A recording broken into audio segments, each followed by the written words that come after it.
Welcome back to the KrisCross Corner Podcast. I'm your host, Chris Canty, and we're back. It's another music episode.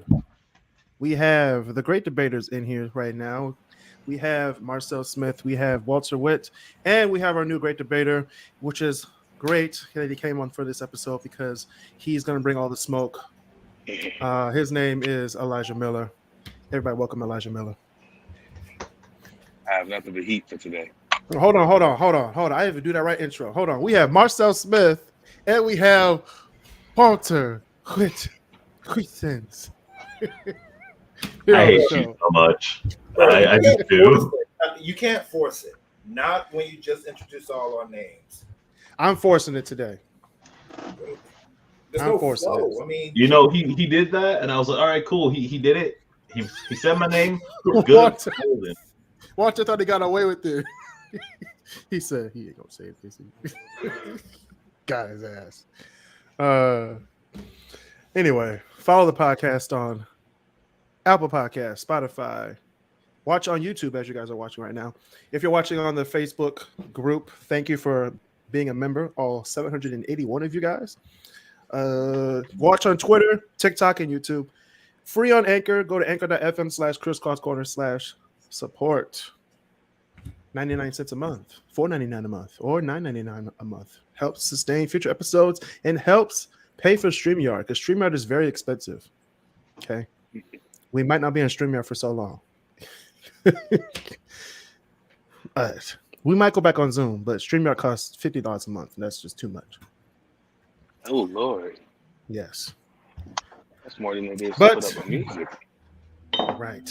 But today is the day. We have the 2000s, the top 150 songs of the 2000s. Now, no. I played that song 3 times. I was in the shower. I was like, no, don't do it, Chris. Don't let it get to you. It's so easy to. It's so easy. So before we go into my list of the top 150 songs of the 2000s, to me, I'm gonna go over my methodology because a lot of people like to go off on that's ranked higher than that. Now, when I did this list, I did 5 of the best songs from each year, so that's 50 songs right there. Then I did the next best 4 from each year. Okay. Then I just sprinkle a little bit more in to make 150. Now for the list. The top 50 are the ones that are ranked. The other 100 are just the best songs from 2000s to me when I think of the 2000s. But when we get to 50, that's when you can go after me. Okay? But Joe Budden is in this list, Elijah. Yeah, He's in the list, okay? he better be. I mean, come on. he's deserving. He should be number 1, No, not number 1. Not number 1. and then number 2 again. No, you said the remix. I No. was like, no, not the remix. With Jay Not Z, the remix. are we saying no to Jay Z? Are we saying no to Hov? No, we're not saying no to Hov. We're just See, saying no first to the Fat we're Boys just saying break no up. to Now Pump It every Up. time I wake up, somebody got a problem with Hov. We're just saying no to Pump It Up. We're not saying no to Jay-Z. Whoa. Wait a minute now. Oh, Pump It Up is in the list. It's in the list, but it's not number 1. God's Okay. sake. It should definitely be number 1. But I'll concede. This list was pretty hard to make. It was very hard. I had 400 songs, and I had to pick 150. So Because Please, you got like the one-hit wonders, the radio hits, the Mhm. Billboard hits, all of Mhm. them. yeah, this is when like the 90s was when hip hop was becoming huge, but the 2000s was when hip hop was pretty much pop. It was a I mean, popular music. everything in the 2000s was pop. Everything. Everything in 2000s was pop, but more hip hop. You know what I'm At saying? like More hip the hop. late 90s, early 2000s, you can like geographically reach like almost every song which was coming out from this, whether it was from Houston, Miami, Atlanta, Mm-hmm. Midwest. All right, but Atlanta was different because a lot of people will shout out ATL somewhere in the song. Right. True. ATL. ATL Jacob. Because it was that one. What was the other one you always heard in the background at the beginning? The producer who threw his name in there. It like everybody. You had Manny Fresh. Yeah, it wasn't Manny Fresh. you had Jermaine Dupri from Atlanta. It's a lot of people from Atlanta. I don't mean just from Atlanta. I mean overall, because it was DJ Khaled, because he was throwing his name in there all the time. But it was another dude. Gangsta Grills. But I think he did music videos. Mike Will, he does beats. Wait, I just remembered one from Houston, Dr. Teeth. No, he did. He did stuff for Swisher House. Yeah. With thank you for bringing that up, Marcel. Bug, Mike Jones. Yeah, that's coming on the list. That's coming on the list too. Bro, this is a high school homecoming list if I ever saw it. Actually, high school for me, high school for most of us was in the 2010s. Yeah. So 2010, actually, all my school years were in the 2010s, high school and college. But you always had like five at least hits, like from Low, Cupid Shuffle. I want to say Wobble in some schools. None of them songs are gonna be on this list. Just to let y'all know. Oh dang, bro! They don't belong there. None of the dance hits are gonna be on here. You have to make a category for dance songs. You not like the dance songs like Cupid Shuffle, Cha Cha Slide. None of those are gonna be here. Like the hits, Isn't the Cha Cha Slide? Get Low. Crank That, Get Low. They're gonna be on here. Eastside Boys better be on this list. The Yin Yang Twins. What about Drop It Like It's Hot? Yeah, I was about to say. Drop It Like It's Hot is on the list. Drop It Like It's Hot's on the list. Wasn't I'm gonna throw one out there. Y'all remember Duffel Bag Boy? What'd you say? Yes. Wasn't the Cha Cha Slide in like the early 90s or something like that? Yeah, no, Cha Cha Slide was in the late 90s. And then the Cha Cha Slide Part 2 was like, I think, early 2000s. Cha Cha Slide Part 2, featuring the Platinum Band. That was so stupid. I was like, just do the regular one. Every beginner. There's a Part 3? I think there is. Oh yeah, he did say Part 3 was going to be in. If there's a Mambo number 6, there's dang sure Cha Cha Slide. There's a Mambo number 6. I think so, but it's not that good. I'm gonna stop you right there and say that Lou Bega is a genius. I actually genuinely like a lot of his music. Mambo number 5.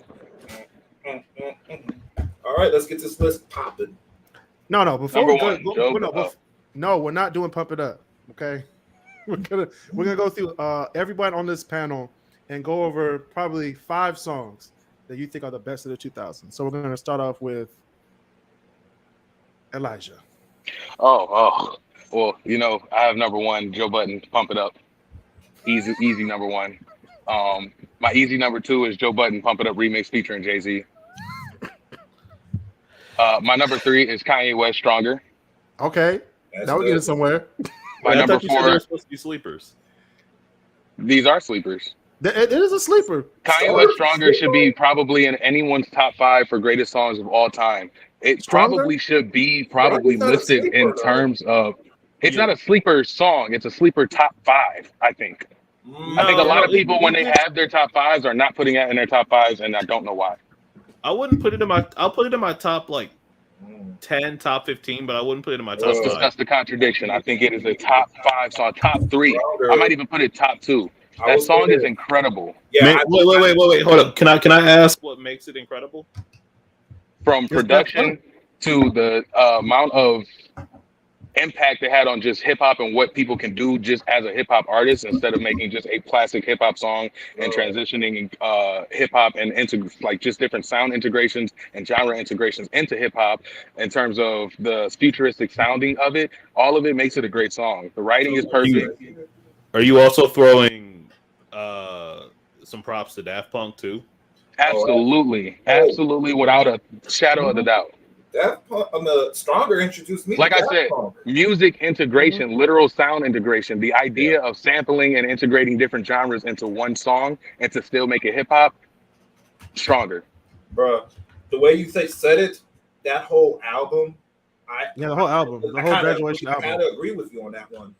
Even though Stronger is top 3, I want to say top 3 Kanye songs in my book. I wouldn't even say top 3 Kanye songs, but if we're talking about top songs of the 2000s and just like what defined the 2000s, I absolutely am 2000s? putting. What? I am absolutely putting Stronger. You're right. It's in my top 50.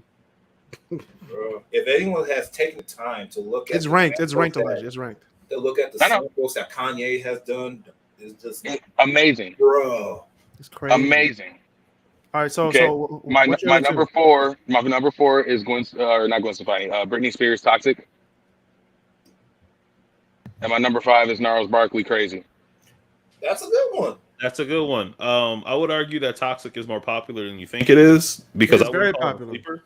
I think Toxic is definitely more popular, and I think especially now because of TikTok, use the just violin riff as a TikTok thing, and it got a lot of notoriety. But I don't think people actually understand again how amazing that song genuinely is and how much it stands out in the 2000s as a defining song. One, because of how aggressive that violin riff is, and probably one of the few songs in the 2000s that I heard use just a single like riff to be the driving theme of the song. 2, it was one of the first songs that I heard that had a super build up breakdown and then like a drop for the hook. That's fair. And plus That's the very fair. and plus the remix with Genuine's Pony. It's not Come that on. bad at all. It's Come not that bad. on. It's amazing. Don't bring up It Genuine is Pony. amazing. Genuine's will- Pony should definitely be in the top 10. It's Genuine's Pony. Most people don't know that's my favorite instrumental of all time. I love that beat. I think Anytime it comes was it on. produced by Timbaland also. I'm not Yeah, sure. actually, yeah. Yeah. Timbaland's one of my favorite producers of all time, so that makes sense. Bro, That does. Elijah, I I will- keep saying to these people, Timbaland and Don't say Quincy Yeah. Jones. Don't be no, disrespectful. Timbaland and Pharrell Williams have to do a verses together. Timbaland and Pharrell, I don't think they should do a verses at all. I think That'd Pharrell be, will that'd be spank the just hell a out of good, Bro, Timbaland. you talking about that'd be a good Respectfully. time. you talking about Timbaland and Pharrell, two people. Like, I know, but okay. So did you listen to the last Pharrell or not Pharrell Pusha T album, the It's Almost Dry?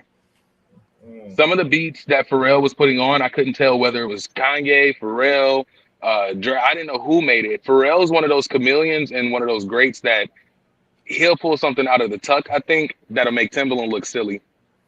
I think he helped produce. Kanye's first album.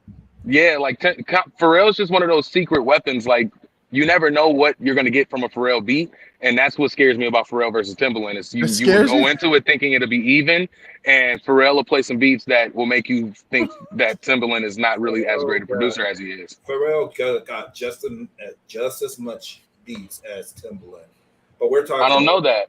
I You're think talking about two producers that do different things. Like they're different types of people too. I think Pharrell's one of those people that literally sits in his home, like I feel like during the pandemic, Timbaland made verses, and Pharrell probably sat at home making a trillion other beats that Timbaland could never touch. Like that's just the way I think of them as people. Mm-hmm. But rest assured, but no one can take this away from Timbaland. He made a No. Timbaland's like I said, Timbaland's one of my favorite producers. I just think Pharrell's one of those weird people that like you'll never know what's coming, and that's what's kind of intimidating if I'm thinking about Timbaland and that. Yeah, like if Timbaland walks into there, he can't walk in prepared because he doesn't know what he's gonna do. That is He's gonna bring true. Missy Elliott just in case. Like Missy, come on the stage. Come on the stage. He's playing all of his B-side records like, oh, I have this one that no one ever Pharrell gonna heard. bring up Nelly. Pharrell gonna bring up Nelly. Come on, Nelly. Hot in here. Let's go. Oh man. All right, so let's do Marcel next. Yeah, I didn't know it was sleepers. I just named my top five. Any your top 5, any song. For number 5, I got Vida La Vida, Coldplay. I love that song so much. Yeah. Is that even on here? Hold on. Number 4, Yes. Gold Digger. What was it? Gold Digger, Digger. Kanye West and Jamie Foxx. Yeah. I remember this. I remember this song fondly because it was like the first Kanye song that I listened to when I was a kid. And I think during that time, Ray was coming out. Yep. Bro, it was like you have to He never saw women the same. I mean, you had to move. First of all, the movie's pretty damn good. It was And on then yesterday. And then you have Kanye sampling a Ray Charles hit. Mm-hmm. And it has the guy playing Ray Charles. Yeah. God damn. Yep. I will say I like that. I love that. I love that fact about it. It's like, oh yeah, Jimmy Fox is on it, and it came out at the same time Ray did, and Jimmy Fox also plays Ray. I like the fact that if you listen to the song that they sampled from, it's the exact opposite. Mm-hmm. I love it. Like Ray's song was like, I got a woman, and Kanye's was like, this ain't shit. Mm-hmm. I guess you could say it's the before and after. Oh yeah. But he did say one thing. He did leave his ass for her last for a white girl. You know, Kanye's never capped in a rhyme. I can tell you that. Everything he's rapped, it comes to fruition. It's like a Simpsons episode, man. You gotta. He really did make Taylor Swift famous. Number 3, and I know y'all are gonna like this one. International Players Anthem, UGK for Outkast. You never fuck with. I know Outkast was going to come up in somebody's top 5. It has to. And I guarantee you, this is an International Players Anthem is like one in my top 5, at least top 10 hip-hop songs. Oh, hip hop songs. Okay. songs. And I got number 2, Stand Up Ludacris, also produced by Kanye. Yeah. Mm-hmm. Kanye was just in his bag. I mean, you can't mention the 2000s and not mention Kanye. Exactly. True. But when did the Blueprint come out? Which one? 2000s. Oh, 99.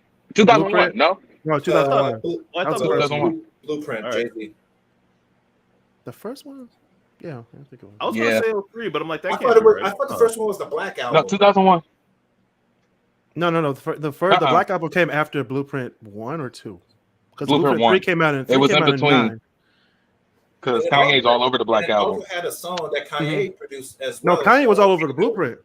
Yeah. Well, he was all over the Blueprint's Ain't No production Love in the mostly. City. Yeah. But like he's actually on the Black Album, like rapping. Right. Yeah. And I That got was just before you did it. number 1, Stronger, Kanye West. Now I got Man, also the okay, we got two stronger. We Hey! got two stronger. honorable mentions, and I'm not going to even going to say. Go ahead. So My honorable mentions are nuts. Honorable mentions. I got Hey Ya, Outkast. That took the whole. That was one of mine. That took the whole almost a good 2 years of 2000s by storm. Mm-hmm. 2 years. It took the whole decade. It took the whole decade. What are you talking about? Not about Kanye in his album. In terms of the song, that song still gets crazy play. Mm-hmm. And kids today don't It's even know put who in it every is. movie. It's put in every game. It's put in every anything. It's all over the place. It's played all the time. Hey, real talk though, in my personal like musician opinion, Roses is a better song. It is. Roses is pretty heat though. But what about? So I think Mrs. Jackson is a better song, but Hey Ya, I know is the classic. Like it's going to be the one. What about? Well, yeah, I like the way you move though. I like the way you move. I like that song. I love that song. Ready for action. That is. I remember hit. That is a roller rink skater boy hit. Right But there. I remember one time That's we just had a a hit. conversation about the difference between like what's popular and like their best song. Because I remember, I think it was around the 70s because it was during Earth, Wind, and Fire. Because I'm like, everybody knows September, and that's their biggest song, right? Like that is their biggest song, but that's not their best song by a long shot. It's not. Yeah, that's the way the world is way better. But I like biggest. Fantasy. Fantasy, that's the way the world. Of Shining course, Star, man. Reasons. Mighty. Let's Serpentine Fire. Yeah, Serpent. I forgot about Serpentine. Hey, Fire. Serpentine Fire will get some old heads moving. Mm-hmm. Especially the intro.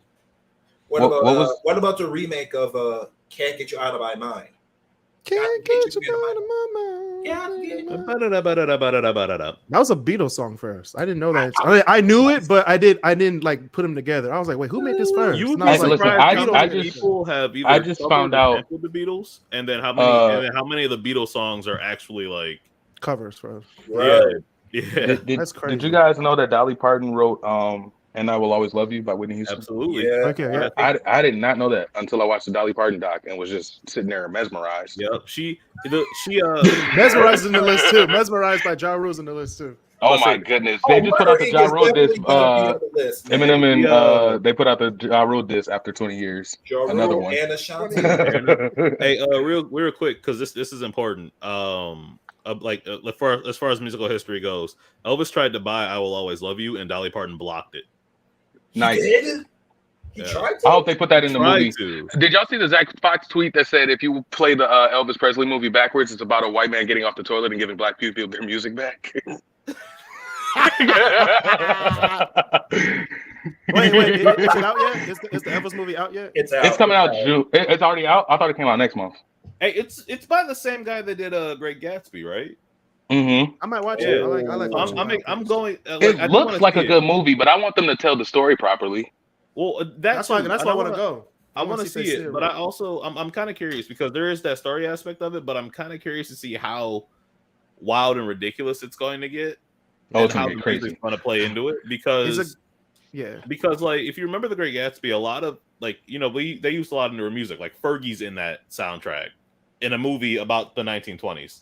oh man, yeah. So and Baz Luhrmann does a really good job of having these like of doing like the crowd thing, right? I don't know if you guys remember the Gatsby, but like so that plus the music, I'm very curious to see how it's going to go. But that is the most important thing. I want to make sure they do tell the story right. Well, my interesting thing that I keep saying is in the trailer, like usually when they do these music biopics, it has like a lot of the big hits in the trailer just to get you like excited for the movie. This one had like one Elvis song in it, and it was really like a snippet of the song. What? Yeah, like the whole trailer is epic music, but there's not a single Elvis song in the trailer. It's just like a snippet of one, like literally like 4 words from it. I kind of like that. I don't like that at all because it tells me a lot about Elvis. No, I like it. It tells me a lot about Elvis. I mean, Elvis got some hits. I mean, I like it for the reasons you hate it. if there was one music biopic that you would see over and over again, Bohemian Rhapsody. That movie is amazing. Bohemian Rhapsody. It felt rushed to me. It was a great movie, but it felt rushed. Bohemian Rhapsody. Everything about it, from hit to hit to hit to hit. I mean, I can understand it feeling rushed. Elijah, I'm saying it was good, but it felt like they went from nothing to like, hey, let's create a group, and then boom, they're on tour. I feel like they did that only because they wanted to like jump straight into the stuff that happened during their careers instead of telling you how the group formed, all also, the trials and tribulations before the like fame and stuff. There's a lot of good stuff that went from them being like the original group to being Queen, like the actual group Queen, just like they did the Dirt with Motley Crue. I like that better. The build up for that better than Bohemian Rhapsody. But when you're talking about Queen, it's like I say the same thing about a Michael Jackson movie. You'd have to do a part 1 and part 2. You can't do just a single Michael Jackson movie. Michael Jackson gets a trilogy? Skywalker saga. A saga? Episode 9. And then 20 years and then after that it'll be good. And then 20 years later they're gonna come out with history, right? Like, hold on. Episode 5, The Return of LaToya. That'd be episode 5. Anyway, go ahead, Walter. No, I was you're talking about biopics. One that they haven't done, and one that they kind of teased a bit. Have you guys seen The After Party? Yeah.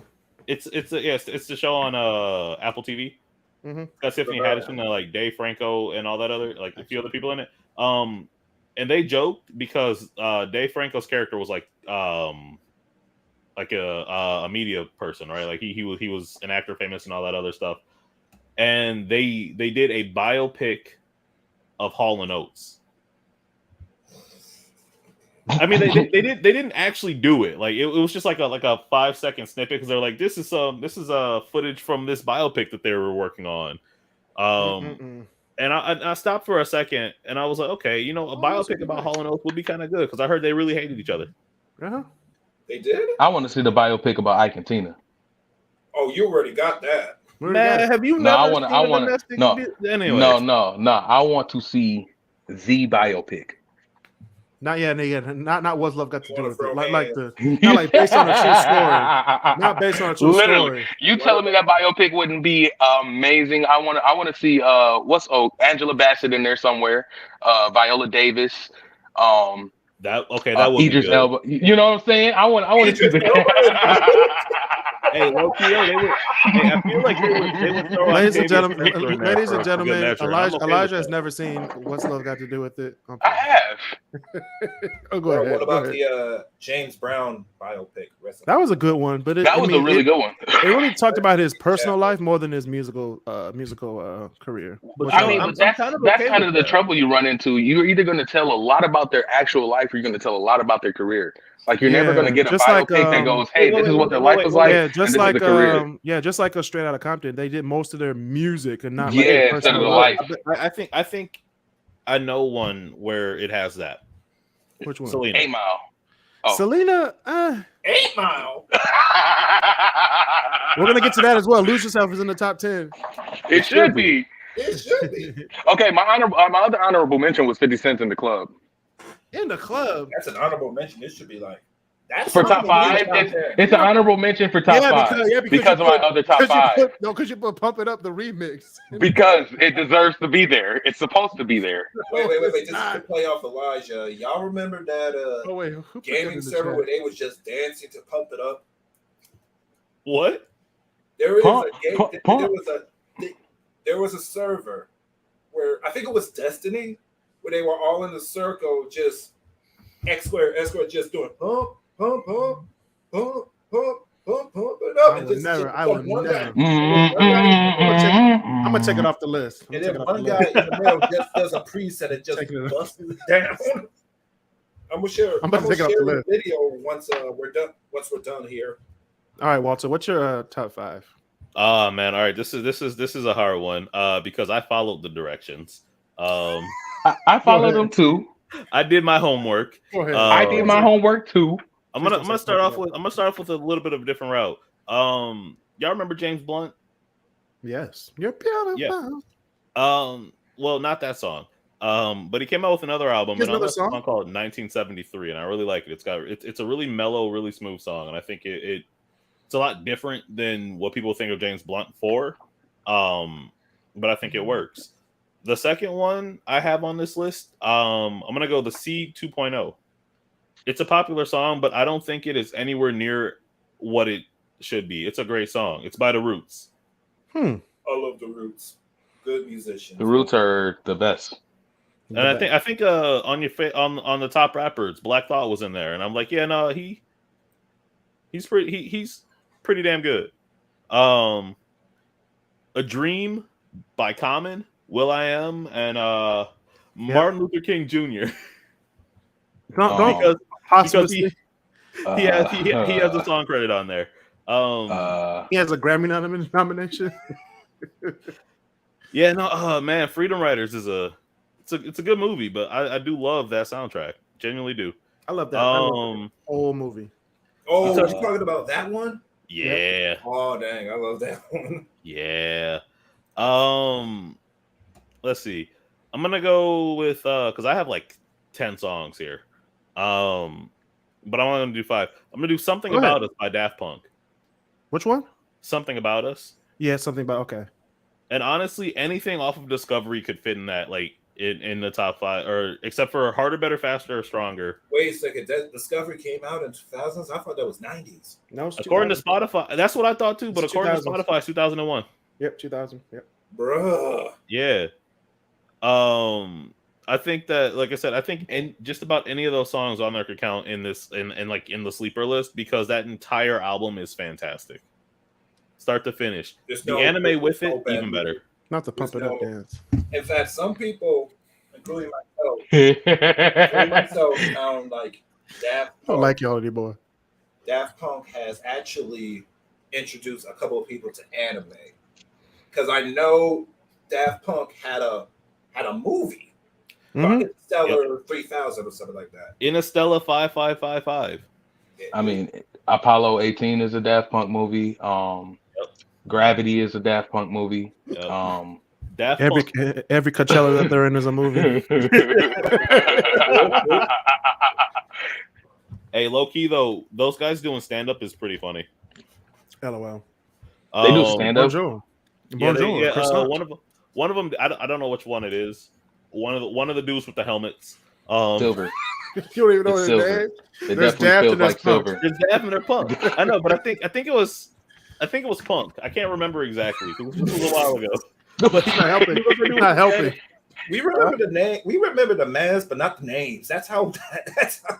It's been 20. It's been like what 20 years. Fam. They've only been on TV 3 times. First of all, here's the thing. I feel like they're like the Spice Girls. Like you know them as the Spice Girls. If you know each individual Spice Girl's actual real name, you're just a big fan. You were too invested in the Spice Girls. I mean, you are I a can name stalker. 2, but that's because they're the most popular, I would say. What? Spice Girls? Not now. I definitely couldn't name the like real life names of the Spice Girls. I can tell you Scary Spice, but I can't tell you what their real names are. Okay. Well, one was easy because that's Victoria Beckham, and she was. That doesn't count. You got to name the other one. Name all 5. Okay, she was on. Name all 5 of them. That's what I said. That's what I'm saying. Like I can name those 2, but that's it. And don't call the other Spice Girl. And don't call the Black Spice Girl Pepper. That's just mean. Oh damn! Oh my goodness! Yeah. That's just got mean. 4 spices. That's just racist. Pepper, my guy. That's just mean. Mark's gonna be coming on in a second. He's having technical difficulties. Oh man, I don't know. It's. What other song? What songs do you like from the 2000s that are like that everybody knows? No, we ain't got time for that. Just name 5. We can just start a whole 5 from the 2000s that you like that everyone knows. Yeah, just like y'all did. Y'all did Stronger and Viva La Vida. I mean, Stronger. Yeah, but no. I put Stronger not because everyone knows it though. I put Pump It Up because these are all songs people know. How many people are putting them in their top 5 of the top 100 songs of the 2000s? You know how many times I had Pump It Up played at the Pistons game when the Pistons are going back down the court? I'm like, damn, a lot. Stop playing the Joe Budden button. The Joe Budden button. Where's the 50 Cent button? Shit. Hold up. You can say the same thing with 7 Nation Army. Well, true. Well, which is in the list. They're in the list too. And I feel the same way about them. I like that song, but I like The Hardest Button to Button a lot better. Okay, yeah, that's a good song. Plus, shout out to the White Stripes, home from Detroit. Shout out to the White Stripes. Shout out to them. Also, shout out to Jack White for getting married like 2 months ago. Again, but yeah, like I said, I feel about that the same way that I feel about a lot of those. It's like, yeah, it's a good song, but like The Hardest Button to Button's a better song. Also, their music videos are innovative. They won Grammys just for the music. They have a music video made out of Legos. They do. I remember that. That was innovative at the time. Like that. It still is. It's pretty sweet to this day. The only music video I've seen that's been more innovative is somebody did y'all know like the Magic Eye 3D stuff where you like look at a picture long enough and it kind of like 3D like. My bad. You mean fisheye. Yeah, that stuff. Yeah. Well, somebody did an entire music video like that. Mark Simpson is on the show, y'all. That would be my bad. I was having technical difficulties. I'm not feeling good, so y'all got to bear with me. All right, Mark. So don't throw up on camera. No, I got a bad sinus infection. Hey, we just got over COVID here, so you can deal with your sinus infection at the computer though. Oh man. Hey, am I allowed to put a Robin Thicke song on here? Yes, because I have a Robin Thicke song on my list too. Okay. Because a lot of people is it Lost Without You? Thicke, and believe me, I get it. I understand. Lost Without You. First of all, you can't do a playlist like this and not have Robin Thicke on it. Like, I beg your pardon. I beg your entire pardon. Do you know how many people came out in the 2000s? How many songs came out in the 2000s? Mark Simpson. You know what this I can Doug Robin Thicke easily. Elijah said? He said, "Pump It Up" and "Pump It Up" the remix in his top 5. Hold on, wait. They were number 1 and 2. First of all, Pump It Up. It hit a little bit different now after what Joe Budden said. Oh Lord. What did he just say? You didn't hear what Joe Budden said last year? No, that's why he's asking. That man said he like boys. He said he's a gay man. What's wrong with Joe Budden being a gay man? No, that's he not said what boys. I'm saying. He said boys, not men. He said boys. And I was like, Pump It Up don't hit the same no more, do it. They said he like dogs. They said he like boys. They said he like cats. They said he did a lot of things. Bro, I still got one more song to why do. did I get the vision of And you know what? Joe Budden stay over there every time y'all say something about Joe Budden play Pump It Up and give himself another $20,000. He didn't think about I y'all. bet you do, because it don't hit the same no more. I'm trying to tell you. It don't hit the same. Listen, I have never once watched You Got Served and said, man, I'm going to skip the Joe Budden part. You watch what? Anyway, y'all, we're gonna move on to actually. Wait, I have one more song, man. No, that's it. We're gonna move on. No, We're you gonna got that go to first, we're gonna go to Walter's song. Go ahead, Walter. No, okay. So this one, and again, also now that we know about Robin Thicke, this one's a little differently. So I'm sorry about the name. It's called When I Get You Alone. Robin Thicke's a dumbass. Yeah. So, but I like this song because it uses Walter Murphy's A Fifth of Beethoven. Mm-hmm. As the entire, so it, like you said earlier, like how they incorporated a different, like something else in there. So the entire song has this really good funk groove, but it's contrasted by Robin Thicke riding a bicycle looking like a homeless guy in New York City. I think I remember seeing that. Say what? I think I remember seeing that. Yeah. I don't know. I would say those would be my sleepers. And top 5, I can't really think of 5 songs that I think are the best because there are so many. So just do 5. Move on. Oh, Family Ties is another honorable mention because Kendrick be smoking on top 5s. Just saying. Okay. I'll say honorable mentions would definitely be Duffel Bag Boy. Just Not because Duffel Bag Boy. I genuinely I like that song. I'm sorry, Oh, I do. Okay. It's a good song. What's Duffel Bag Boy?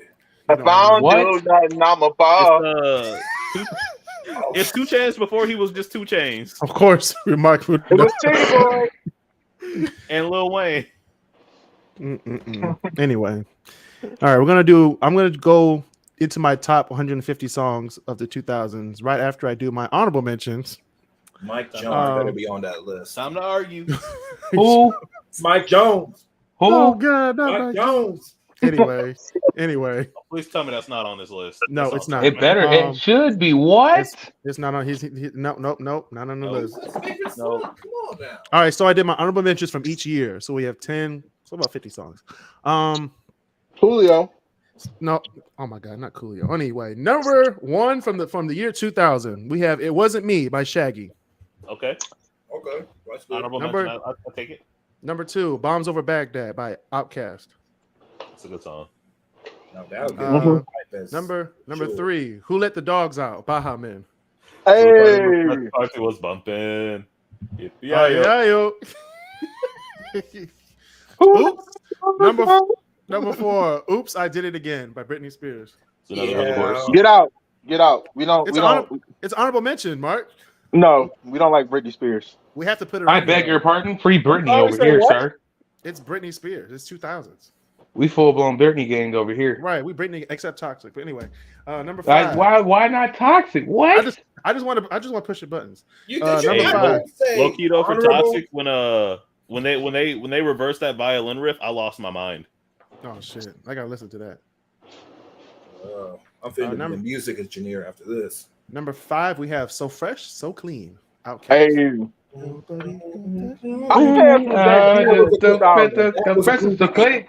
That was groovy beat right there. Yeah. Outkast should have been Artist of the Year in 2000. Oh, yeah. Outkast should have got the real Pulitzer. Yeah. He should have got. I don't say that. I want to say that. I want to say that the artist in 2000. Did Elevators come out in 2000? Marcel, I'm Kanye gonna is need the you to artist find of the the bridge. 2000s.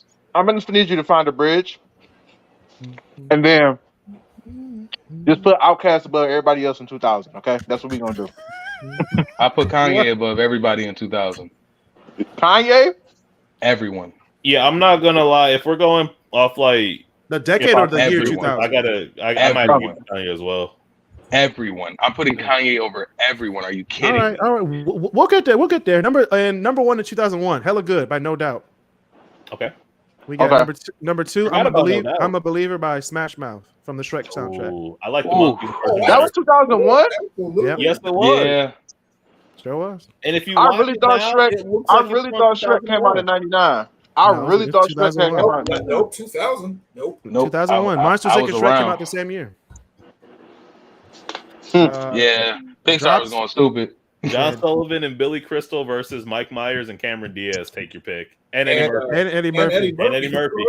Yep. And John Lithgow, he was in there too. Bro, He was Lord He Farquaad. as was. an adult, Shrek was wild, man. Star Wars Monsters Inc.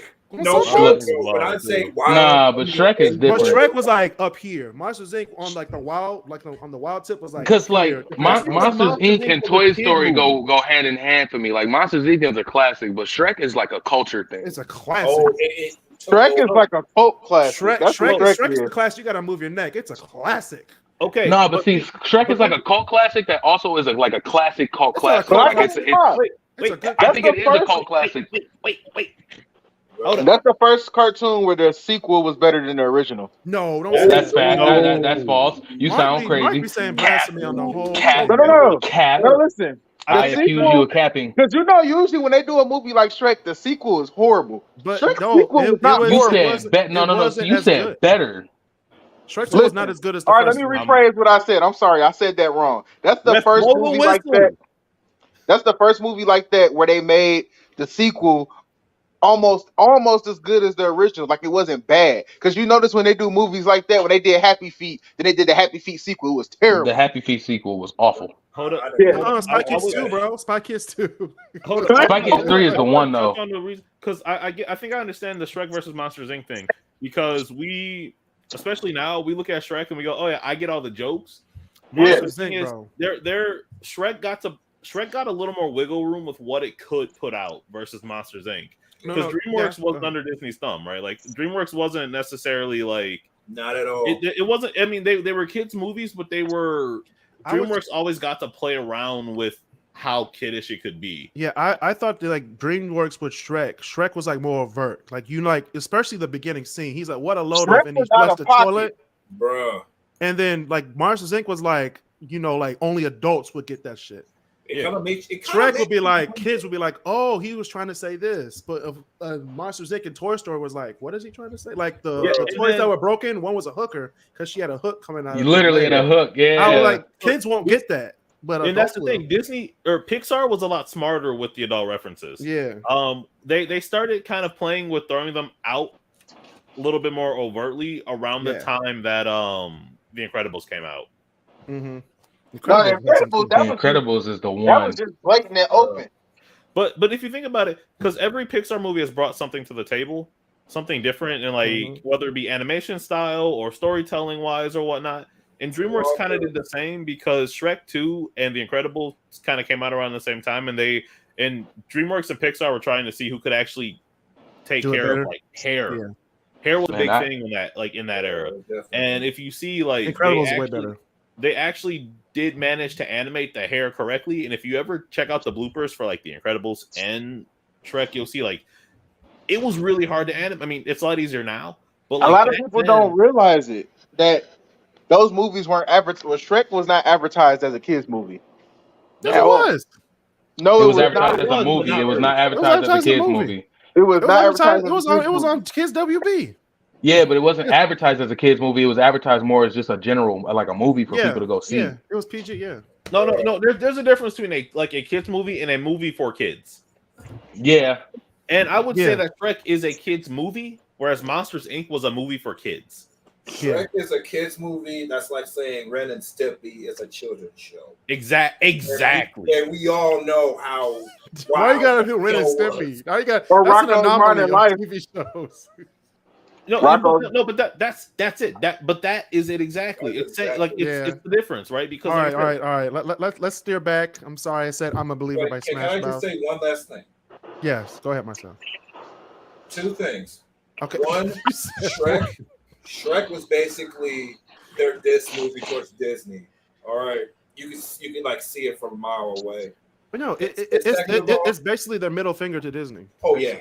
Oh, Second absolutely. of all, every person, Pixar has a certain thing where they choose the next producer to direct to like create the next movie, and it has to be bigger and better than ever. Mhm. I mean, first you got Incredibles, then you got Monsters Inc. with the hair thing. Then you go straight to someone just directs water, underwater film with Finding Nemo. Mhm. And I know it's Finding Nemo came out before The Incredibles did. Yeah.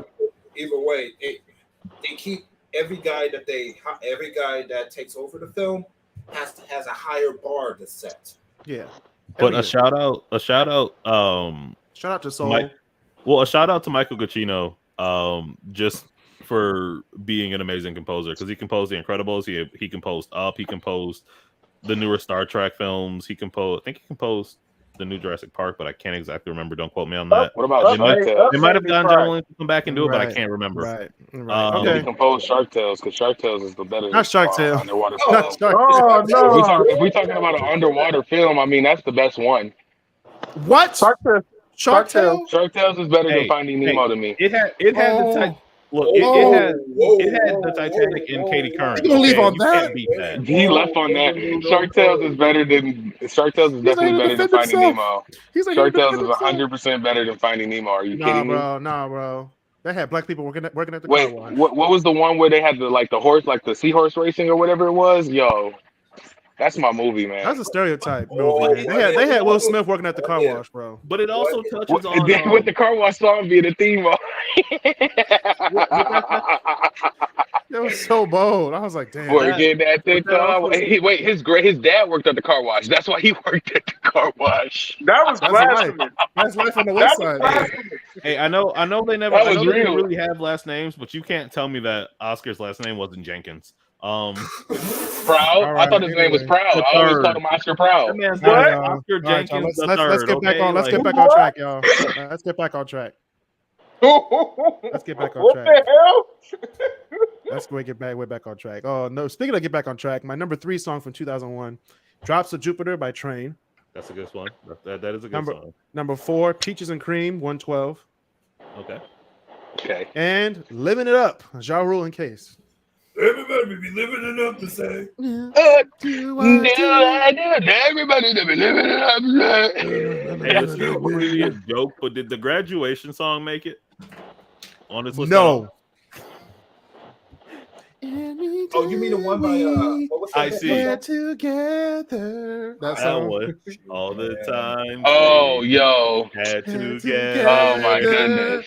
And all the time. Anyway, that should have been a Kids Bop song. Anyway, I would be mad if I graduated the year that song came out, man. That'd be oh a my bit- god. Chris, did you I'd say be Kids Bop? upset. Yes, I did. It wasn't. Now that it was on Now That's What I Call Music. No. Can we Anyway, talk about how Kids Bop ruined songs? No, we're not going to talk about that today. No, first Number of all, 2002, we have "The Scientist" by Coldplay. That is a really good Okay. song. We have All right. Beautiful by Christina Aguilera. That is Oh, an amazing okay. song. "Move Your Feet" by Junior Senior. That's a good song. Okay. too. "In My Place" by Coldplay, okay. and "Cry Me a Coldplay's River" out here. by Justin Timberlake. Timberlake. I'm Wait, which liking was this that last Coldplay representation. "Cry Me Cry a Me a River." River. You were my Hey. sun, you were my earth. Hey, Yo, that Coldplay video is- was fire. I don't Coldplay care what is nobody my say. favorite band.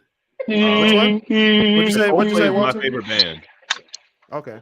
Like I think because they can kind of hit all, like they can hit that, like they can hit the rock, they can hit that alt rock, they can hit progressive, they can hit pop. So They're pretty Walter, good I at got to that. tell you, right? I went to a Coldplay concert, I think in 2016 or 17. Yeah. It's probably the greatest concert I've ever been to. And I've been to a lot of concerts. That is the greatest concert Okay, I think I can ever go to again. Nothing can compare to the energy of that concert. I can see Because that. Coldplay has It felt like a big party. It felt like a party with 20,000 people. yeah, and that's because that's what their music is. Their music is a party. Even their sad songs are a party. Literally, they did The Scientist and it felt fun. Nobody said it was easy. Like the whole arena was singing it. Like I didn't feel tears when I usually listen, and I felt like joy. Like I'm hugging a white guy next to me. Like, hey, nobody said it was easy. like you sit there listening to 50, Literally, Chris. Literally, nobody said the whole arena. Like that is wild to me. They had lights and beach balls going up to like the nosebleeds. It was so fun. Marcel, you're on mute. You should have let him keep talking. See if he can figure it out himself. Does your list have Linkin Park? No, these are honorable mentions from each year. All Linkin right. Park is another good one. But I have a lot of Linkin Park Rest in in here. peace, Chester. We have Linkin Park, 2003. We have "Milkshake" by Kris. Okay. All to the yard, man. To the yard. Baby Boy by Beyonce and Sean Paul. That's a good one. Honorable mention. Okay. Stacy's Mom by Fountain Wayne. That's an honorable mention. Yes, it is. I'm gonna list all these songs. I understand why. Stacy's Mom. It was basically a grooming song, but it's okay. Real talk though. Shout out to Bowling for Soup for covering it, just because they got tired of people asking them if it was their song. Yeah. Meant to Live by Switchfoot. That's a good one. And Bring Me to Life by Evanescence. Can't wake up. The most overplayed song. But it's a good song. That's the one rock song at every black homecoming. Wake me up. Everybody leaves the dance floor. Be like, have you like this? Be like, if we can be old people, somebody's gonna be in the corner with like shaking a glass. Like, have you ever seen somebody twerk to Bring Me to Life by Evanescence? You haven't, son. You haven't.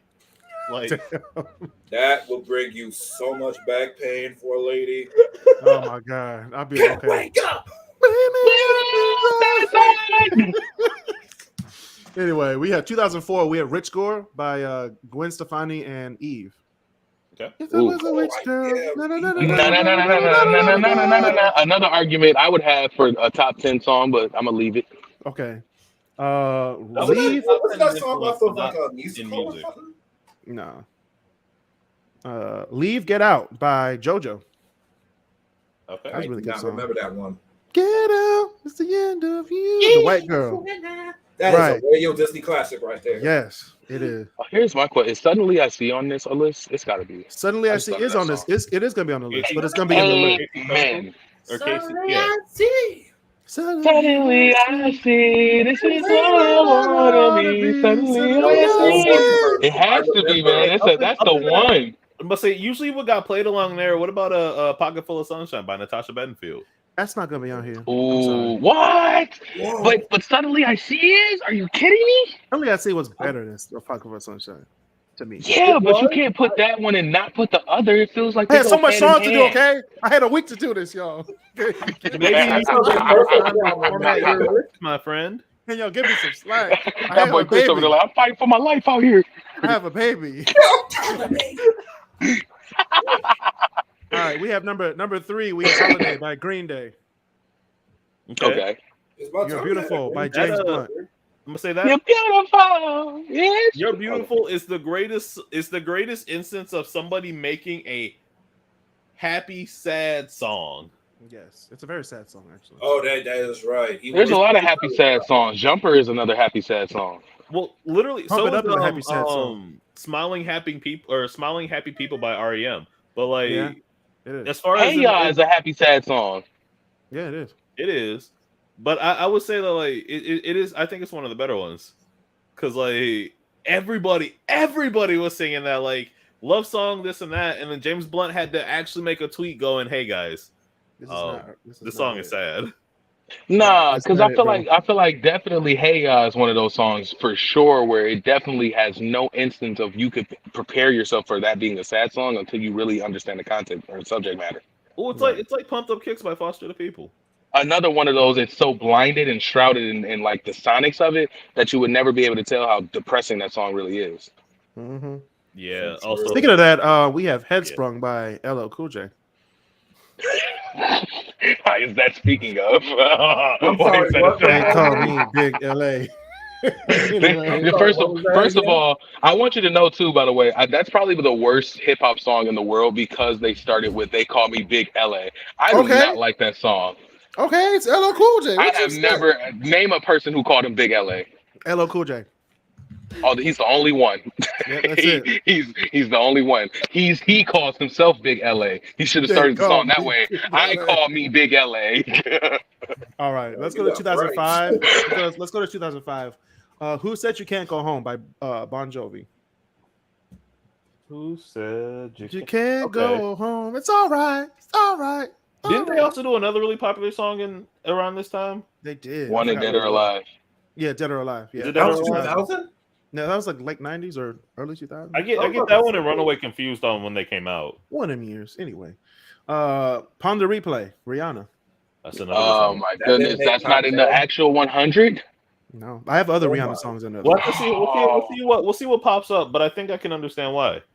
Beverly Hills by Weezer. That deserves to be in the honorable mentions. Yeah. Stick With You by the Pussycat Dolls. Yeah.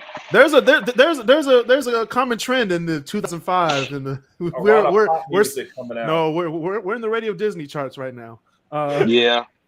Hey, Beautiful Soul. Honda Beautiful Soul Replay was definitely not Disney Channel. Oh, Yes, yes, it was. Yes, it was. Honda Replay was everywhere. Yes, it was. It was. Anything, no. Anything Five. Rihanna, you cannot call Disney Channel. Rihanna is such But it a was on global Disney- it was on artist Disney, and though. such a big. It doesn't matter. No, Rihanna was such a pop This is artist. when we- That's Elijah, like this saying when- that's this when like we were saying Lose 10. Yourself was in Detroit. Of course it was. It was that big. What do you mean? We're just saying this because we were kids listening to Radio Disney at this time. Yeah, but that doesn't make it a Radio Disney hit. It's Right Rihanna. here That in was a hit. 2005. In Period. 2005, if people go back in 2005, our age. Yeah, look but back if you like, say that it was a Radio Disney hit, it almost makes it sound like Radio Disney is that what means it was defined it as pop. a That hit. means it was pop. That means everybody was listening to it. No, you know what was a solely Radio Disney hit though? Was Beautiful Soul by Jesse McCartney. That no, was a Radio Disney hit. no. Disney dropped they came out with like a Disney version of Mambo No. 5. Yes, a little bit of Mick Minnie in my life, a Exactly. little bit of Goofy in my side, a little bit of Pluto. I was like, it's supposed to be about hoes, not Disney characters. But it still got the exposure. Because it's true. This is not supposed Hey, to. look, I was it like, got wait a minute. Lubega exposure, all right. Like that was what he needed right then and there. It did. Okay, 2006. My we whole have, number 5. we have Hey There Delilah, Plain White Okay. Tees. Okay. And we have Promiscuous by Nelly Furtado and Timbaland. Ain't no way. Ain't no way, boy. I might have Boy, dropped no it way, in the boy. top 100. I'm not gonna lie, but like, What'd you say, Marcel? What was that? Wasn't that song part of a Verizon commercial? Yep. I think it was the the Switch. One of them flip phones in the 2000s. but see, I remember that. I remember. You're talking about one of the greatest bass lines of all time.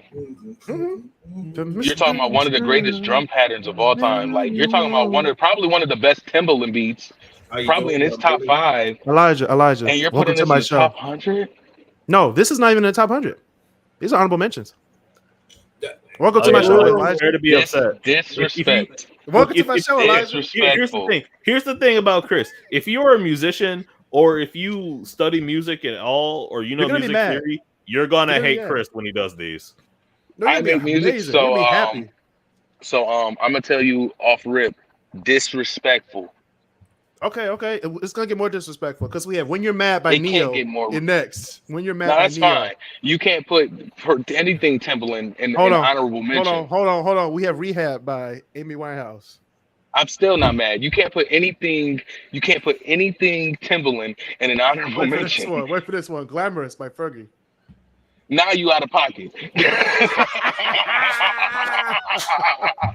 Flouse, the Flouse. It's in the top 50. Are you serious? Glamorous? What the fuck? Are you All these serious? It's a good song. But I wouldn't say Glamorous? top 100. It's not top 150. You know what? This reminds me of the good, great, honorable Joe Budden's good quote. If we had to break it down, it'd be about 500 rappers in the top 20. Let's be honest. You're right. All right, number one in the 2007, 1, 2, 3, 4 by Feist. I like 1, 2, 3, 4 by the Plain White Tees a little better, but all right. One. There's only one thing to say. 3 words. I hate that song. Anyway, What year was Promiscuous? I went through a sad phase. Okay, leave me alone. Promiscuous Sad came out in boys. 06. Marcel. Teenage Love Affair by Alicia Keys. Okay. Hate That I Love You by Rihanna and Neo. One of the best duets in the probably one of my top 10 duets of all time. Hate That I Love You But by no Rihanna same and Neo. part. It's easy. Oh, number 1 is probably Alicia Keys and Beautiful Girls by Sean Kingston. Honorable mentions. Okay. Shadow fair. of the Day by Linkin Park. Hey, didn't JR do JR did Beautiful Girls, right? JR. That's Sean the one I was Kingston. thinking of earlier. I couldn't remember. JR was on everything in like the mid 2000s. That came out 2010. That one JR song. What You Say was that's Jason Derulo. That's definitely 2010. No. What you say? It's 2009. Is it really? Which is gonna be in the list tonight. Ooh, it has to be. It has to be. That song is definitely. Jay Sean. Y'all remember Jay Sean? Yes, that's in the list too, Walter. Oh my god! I think JR. I was going through the list doing all the songs. I was like, okay, we're in 2009. Here we go. And then I was like, Jason Derulo, Jay Sean, Little Wayne. The mid 2000s to like 2017 ushers in a really weird era of rappers being better on features than on their own albums. Yeah, you're right. Like all the ones who are good in 2000s being features. You mean? Yeah. No, you can't say that because if you're talking about Lil Wayne and like if you're talking about the like God tier rappers of that time, Lil their Wayne was features were definitely a better not hitting. feature in the mid. Are you kidding me? He had great the Carter albums. 3 came out in the late 2000s. Are you kidding me? Elijah, calm down. I'm just saying. He had the Carter 3, but then he had there's features that were way better than the album. There's not a feature from past that album that is better than that album. There's not a feature past that album that is touching any verse on the Carter 3. Are you serious? I'm not gonna lie. I kind of liked his verse in "Sucker for Pain." What? Did you just say Lil Wayne? "Sucker for Pain" is a good verse. Features? Are you kidding There's me? not a better feature verse from Wayne in that time in the 2000s. So we're talking about 2008, 2009, 2010. That's better than a single verse on the Carter 3. Are you kidding? I got 5 in my top 10. I got 5 in my top 100 right now. I got 5 in my top 150 right now. You cannot name 5 Wayne verses that are better than a Carter 3 verse. Hey, I'm not gonna lie. Like Drake, like Drake's albums pre 2010 were good, but like I think his verse on "Moment for Life" is more fire than any of those songs. True, probably, but we're not talking about Drake. We're talking about Lil Wayne. We're talking about the Carter 3. We're talking about A Milli, Mr. Carter. Speaking of, hold on. Speaking of, hey, let me lick you like a great feature. Are you serious? Come on, every verse in Lollipop is better than any feature you could think of from Wayne. Oh, heck no. Hold on. I'm gonna hit you with a go right here. We have "Let It Rock" with Kevin Rudolph. That was a bigger hit than the Carter would ever be. Close to a better verse than the Carter 3 verses. Are you serious? There's not a verse. Name a verse from the Carter 3 that the "Let It Rock" verse is beating. Name one. What are you talking about? I'm back like I forgot something. You cannot name a. You can name. Lil Wayne won Billboard Awards. Name a verse from. That's because hip hop versus a white man. I'm not arguing that right now. Name a verse on the Carter 3 that's worse than that "Let It Rock" verse. I mean, like I said, I'm back like I forgot something. I'm something is a pretty fire line. Okay, name a line that line beats on the Carter 3. Anyway, we're gonna move on to 2008. We're gonna do "Gives You Hell" by All American Rejects. Why is that an honor? It's honorable mention. Culturally, I think it should. No, okay, wait. Musically, I think it's fine exactly where it is. Lyrically, I think it could do better. I had to pander to the Oreos. Culturally, I think it should be a lot higher. I had to pander to the Oreos who listen to the podcast. All right. Be nice. I am being nice. That's as nice as I can say it. Be nice. All right, we have so I what wake by up every we have so what by Pink. Hey, you sound like you. Yeah. Oh my God. We have "Halo" by Beyonce. I can't wait to hear the top 100. You just put "Halo" in the. Oh my goodness! It's I cannot wait to hear this top 100. You gotta go through a good another hour and a half of my list. Dude, it's already 10 o'clock, man. I gotta work. Man. All right, we have "American Boy" by Estelle and Kanye West. Oh my God! Wait. Oh, 2008 is the one that broke me. How was that 2008 is the year that broke me. It's honorable mention. I can't. Before he speak, his to be spoke. I gotta squeeze What it is in. wrong with you? I gotta squeeze it in. My heart is gonna break. Here we go. We got number. I'm with you on that because there is no way that is just an honorable mention. That song deserves to be in the top 100. Take me on a trip. I'd like to go someplace. Take me to New York. I'd like to see LA. Just because you say the lyrics in a regular format doesn't mean I'm gonna put it in He said the lyrics. He said I'm back like I forgot something. I'm something. That's not nothing. Hey, you got my man sweating over here. He over there sweating Did bullets. not. Like man, your forehead wet. He's It's over 'cause here. it's 97 his armpits- degrees his outside, armpits- and I ain't got no AC up here. It feels like actual Me- hell.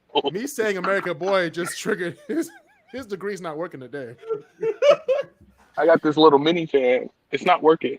All right, we got 2009. It's All right, 98 and humid. 2009, we got Chasing Pavements by Adele. We have Okay. That I'll Hey- take. That's Hey good. Soul Sister by Train. Okay. That's good. In That's My a good Head song. by Jason Derulo. What That's song? good. Young Forever by Jay-Z. That's where you got me twisted again. Oh my god. We got other Jay-Z songs on the list. You Yeah, can wait. I'm with him on that one. Also, quick shout out to Alphaville Yes. for yeah, Oh yeah, that's the original Forever song. Young. Yeah, Forever Young. Oh, Number 5 is Fireflies by Owl City. I'll take that. Pardon. You would not believe your eyes, man. I'm telling you. This All right, list is Joe. West. I hate you. This is just honorable mentions. You haven't even got to the list yet, but we're I about to know. get to the list. I'm We're about to excited get to the now. list. Oh, this is when we need to smoke, Elijah. Okay, this is when we need to smoke. Okay, so we're Okay. gonna go on to Here my I come. top. Where's All my right. smoke? Hey, I'm just glad I'm not the only music person in here What you mean? What you mean? tonight. All right, anyway, I'm here with we're the gonna smoke. All right, here we go. We're gonna do my top 150 songs of the 2000s right after this.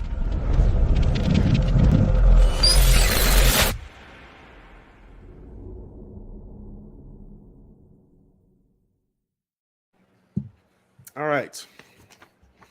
Number 150 is Pippin' All Over the World, Ludacris and Bobby Valentino from Okay, 2004. If you Okay. are smoking on the podcast, you, sir, are not pimping. You said you wanted to smoke. I'm just bringing the I'm smoke. playing. I'm just saying. Anyway, number 149, Stars by Switchfoot. Number 148, Stand Up by Ludacris, 2003. That's an honorable. This is 148. This is the list. Okay. Pay attention, Marcel. Okay. You Number 147, Get This Party Started by Pink, 2001. Okay. 146, Snap Your Fingers, Tuesday. Lil Jon, E40, and Sean Paul. Hey, 2006. Loki, my dad the other we were watching MTV and I forget what the ad was, but Lil Jon was on it. My dad goes, "That dude looks familiar," and I was like, "Oh, really, Dad? That's Lil He Jon. looks familiar." I wonder why. He's looked the same since 1999, so I mean, He really he has. can't really change it. Well, you never seen his eyes, so That's you Yeah. can't really age. 145, Sugar We're Going Down, Fall Out Boy, That's 2005. a good song. Yeah. 144, Bedrock, Young Money, 2009. All right. Well, man, that's definitely in the top 100. No, Hey, that is a good song. That can is make In it a terms, very- in terms of hip hop collaboration and posse Oh, yeah. cuts, it's probably one of the top 5 posse cuts of all time. Yeah, no, Yeah, it is. I agree with Chris on the fact that like the lyrics are they're shit. They are. What? They To an are, extent. but it's a To an great extent. collaboration. To an extent. Wait. I But found the it. collab, but I'll agree. Found the I'll agree with commercial. Elijah. The collab is fire. It is. But is it 100? Is it top 100 worthy? No. Yes, and I'm gonna tell you why. You have literally this is the first time probably in history in a long time outside of Wu-Tang where you have literally the top lyricists in the game at the moment all on one single song That is true. with a Lloyd hook. Lloyd Banks. For God's sake. I can make your bed right. That song got so outplayed that it wasn't even funny. It Bruh. still gets outplayed, and it's decades after it. You had Little Wayne. Hey, this girl legitimately just put my one decade, just PSP one one decade. day to Nicki play that Minaj. song on her trampoline while she was jumping. It even and I had a just good wanted to- Tiger verse. It had a good good Tiger Tiger verse. verse? It had a good Tiger verse. Yeah, those It had don't a really good one. come that often. All right, number 43. We have "Bad Day" by Daniel Powder, 2005. Whatever happened to him? What? He had a bad day. What do He you had a mean? bad day. He A left bad the day, a studio. bad career, a bad life, You know- a bad year. He had a bad everything. He done left the studio. No call, no show. And they got rid of his contract. He had a bad day. He sang a sad song, but it actually didn't turn it around. All right.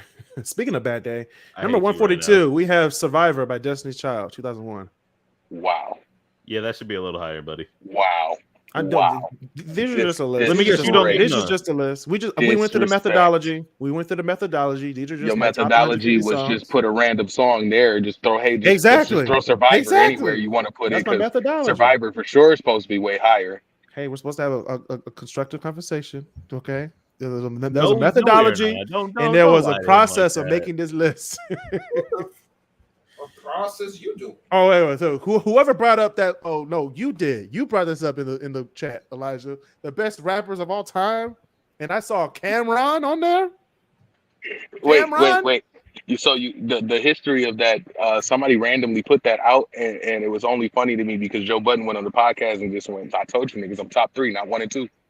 Oh my god. Hey Ma. Cameron gets enough credit though. Hey Ma by Cameron, 2002 is in this list. Crank That Soldier Boy. Soldier Boy Tell Him, 2007. Yes, I'm with that one. Although I think it should probably be All the Way Turned Up is a better song, personally. If we're talking purely, if we're talking Kiss Through the Phone. Yeah, I Kiss You hate Through the Phone is Soulja probably Boy. a better song. I hate the lyrics to Crank That a lot. I beg your But, pardon. it changed the game a bit. It did. You hate the lyrics? I'm not a big fan of them. I'm not a big fan of him either, but I can dance to it. It's a lot of lyrics I can think of that are much worse than Soulja Boy's Crank That. I'm not saying there aren't. I'm just saying I personally am not a fan of the lyrics. Okay, that's cool. Super Number 138 is Human by The Killers, 2008. That's another good one. Number 137, Shake Your Ass by Mr. Watch White, yourself. 2000. Another Pharrell hit. Yeah. I listen. He'll come out with them secrets. 136, Without Me by Eminem, 2002. It feels so empty. A tisket, a tasket. We'll go tit for tat. 2 Trailer Park Girls Go Round the Outside. What does that mean? Outside. Round the I Outside. still don't know what that means. I still don't know what it means though. It means 2 Trailer Park Girls go round the outside. I don't understand. Outside of what? The trailer park? You never lived in a trailer park then. Speaking of Trailer Park Girls, I number haven't. 135, Boulevard of Broken Dreams, Green Day, 2012. Hey, low-key, a lot of times they'll play Holiday and then they'll like swing it right into Boulevard of Broken Dreams. So I think it's actually on one of their albums like that. Yeah. Well, That's pretty just sweet. like a high and a low. Mm-hmm. Yeah, literally. I'm pretty sure it's on one of their albums. It is just a long, like a 7.5 minute song, and it's Holiday and Boulevard of Broken Dreams. And it, happy and sad, buddy. Right. Without Speaking of me, happy, Don't you number dare. 134, Temperature by Sean Paul. Okay. Angola. A DDR classic. Mm-hmm. I'm surprised I haven't seen Tropic City yet. Blame It on the Give it time. Alcohol, 133. T-Pain and Jamie Foxx, 2008. I think that I got feel like that should be a lot. I'm just like too higher, but I'm okay with. I mean, I would like it to be higher, but like I get why it is where it is. I think that it's to me, it's really a culture defining song. It is. Yeah. And it's a culture representing song, and it's a sound altering song because I don't think anybody thought that they could really come out and use auto tune to the efficiency that Jamie Foxx used it in that song. Hey, Was it have y'all T-Pain heard also on T-Pain that without song? auto tune though? It's amazing. He sounds. It's I don't know really why he good. would ever have used auto. I mean, I understand why he would use auto tune, but Well, and I that feel like was- he should have a career outside of auto tune, just like him singing stuff, like doing R&B and just him singing. He won. Spoiler: he won one of the seasons of The Masked Singer, and when they asked him about it, they're like, you're really like you are very popular, you're very famous. Like what? And he goes, well, a lot of people, especially in the community I'm from, I couldn't really sing without auto tune. They wouldn't accept it. They wouldn't let me. And I think that's something that we need to work on as a community is accepting the fact that people do have voices and we should let them sing in their voices. We should let them be themselves without having to have that because T-Pain, you're right. T-Pain is a phenomenal singer without the auto tune. And everybody gives him so much shit for using it, but they also will give him shit if Don't he give didn't. him enough credit for using, like being able to sing without it, Yeah. because the credit is due. It It is. is. Next, we have 132. We have No Air, Chris Brown and Jordan Sparks. No. Hey, I want to so deep. Tell me how you gonna breathe without me. No Air, No Air. I said, what a thematic song. I said, this song it sticks to the theme so well.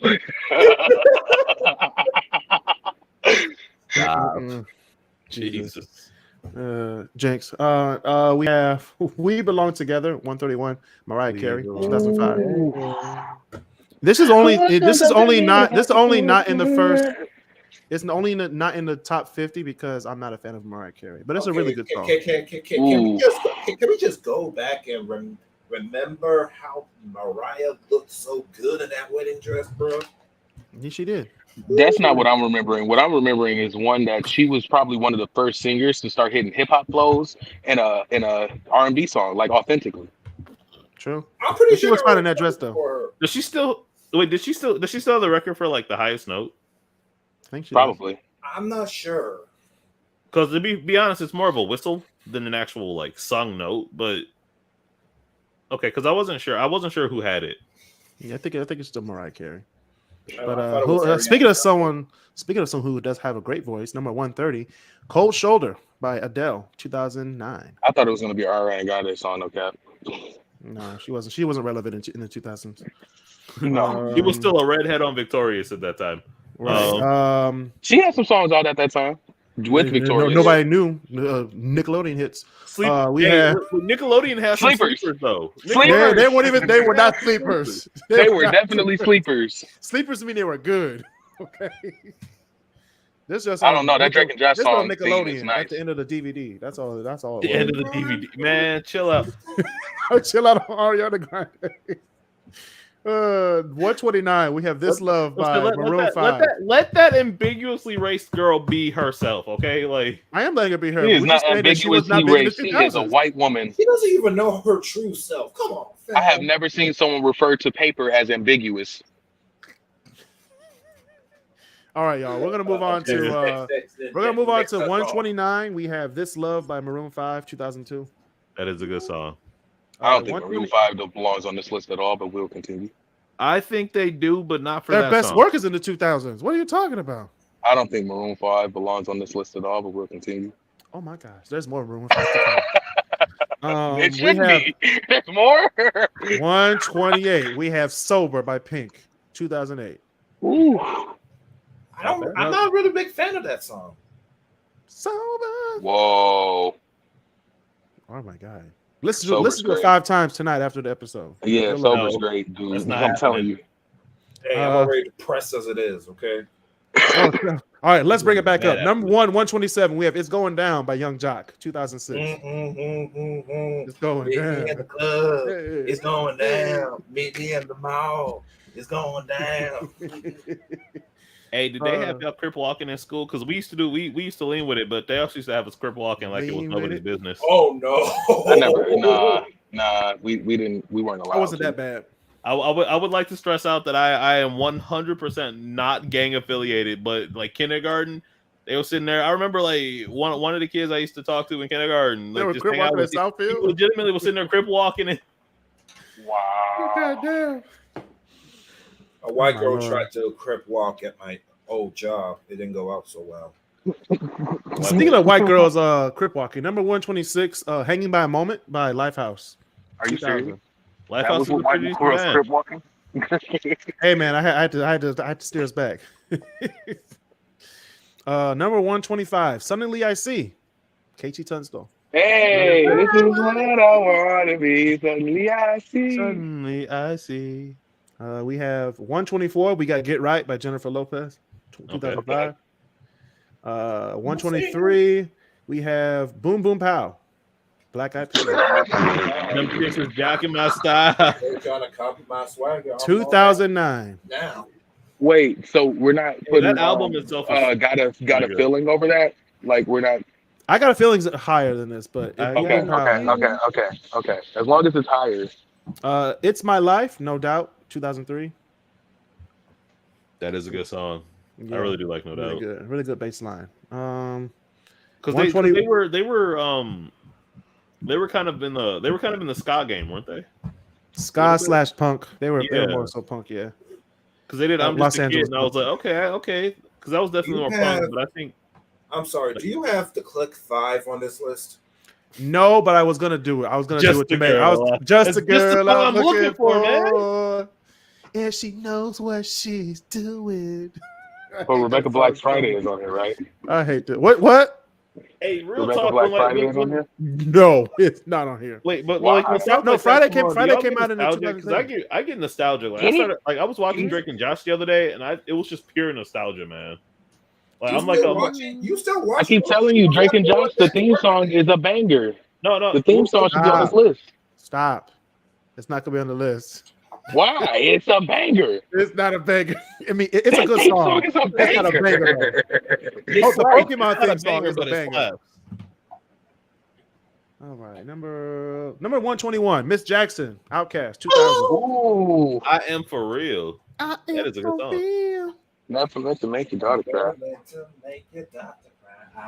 Look, I just apologize for that time, man. It happens. Number 120, Slow Motion, Juvenile and Soldier Jim. Oh, damn, okay. Slow motion for me. 119, Mesmerize, Ja Rule and Ashanti, 2002. Mesmer. All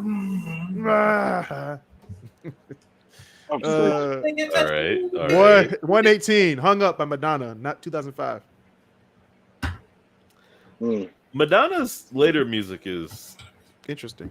She have Ali G. Oh no, because she definitely has on one end she has a song called "Bitch I'm Madonna," which sucks, but then she has 4 Minutes, which slaps, and also Timbaland was on that. Yep. So that's the reason why it rocked. That's the only reason why it rocked. Nah, that's not the only reason. LOL. It's just a good song. 117, we have Complicated by Avril Lavigne, 2002. Bro, the whole. I would move it up a little more, but I like where it is. Yeah. 116, How You Like Me Now by The Heavy, 2009. How you like me now? How you like me now? Hey, that build in the chorus is pretty tight. Yes. I'm a sucker for horns.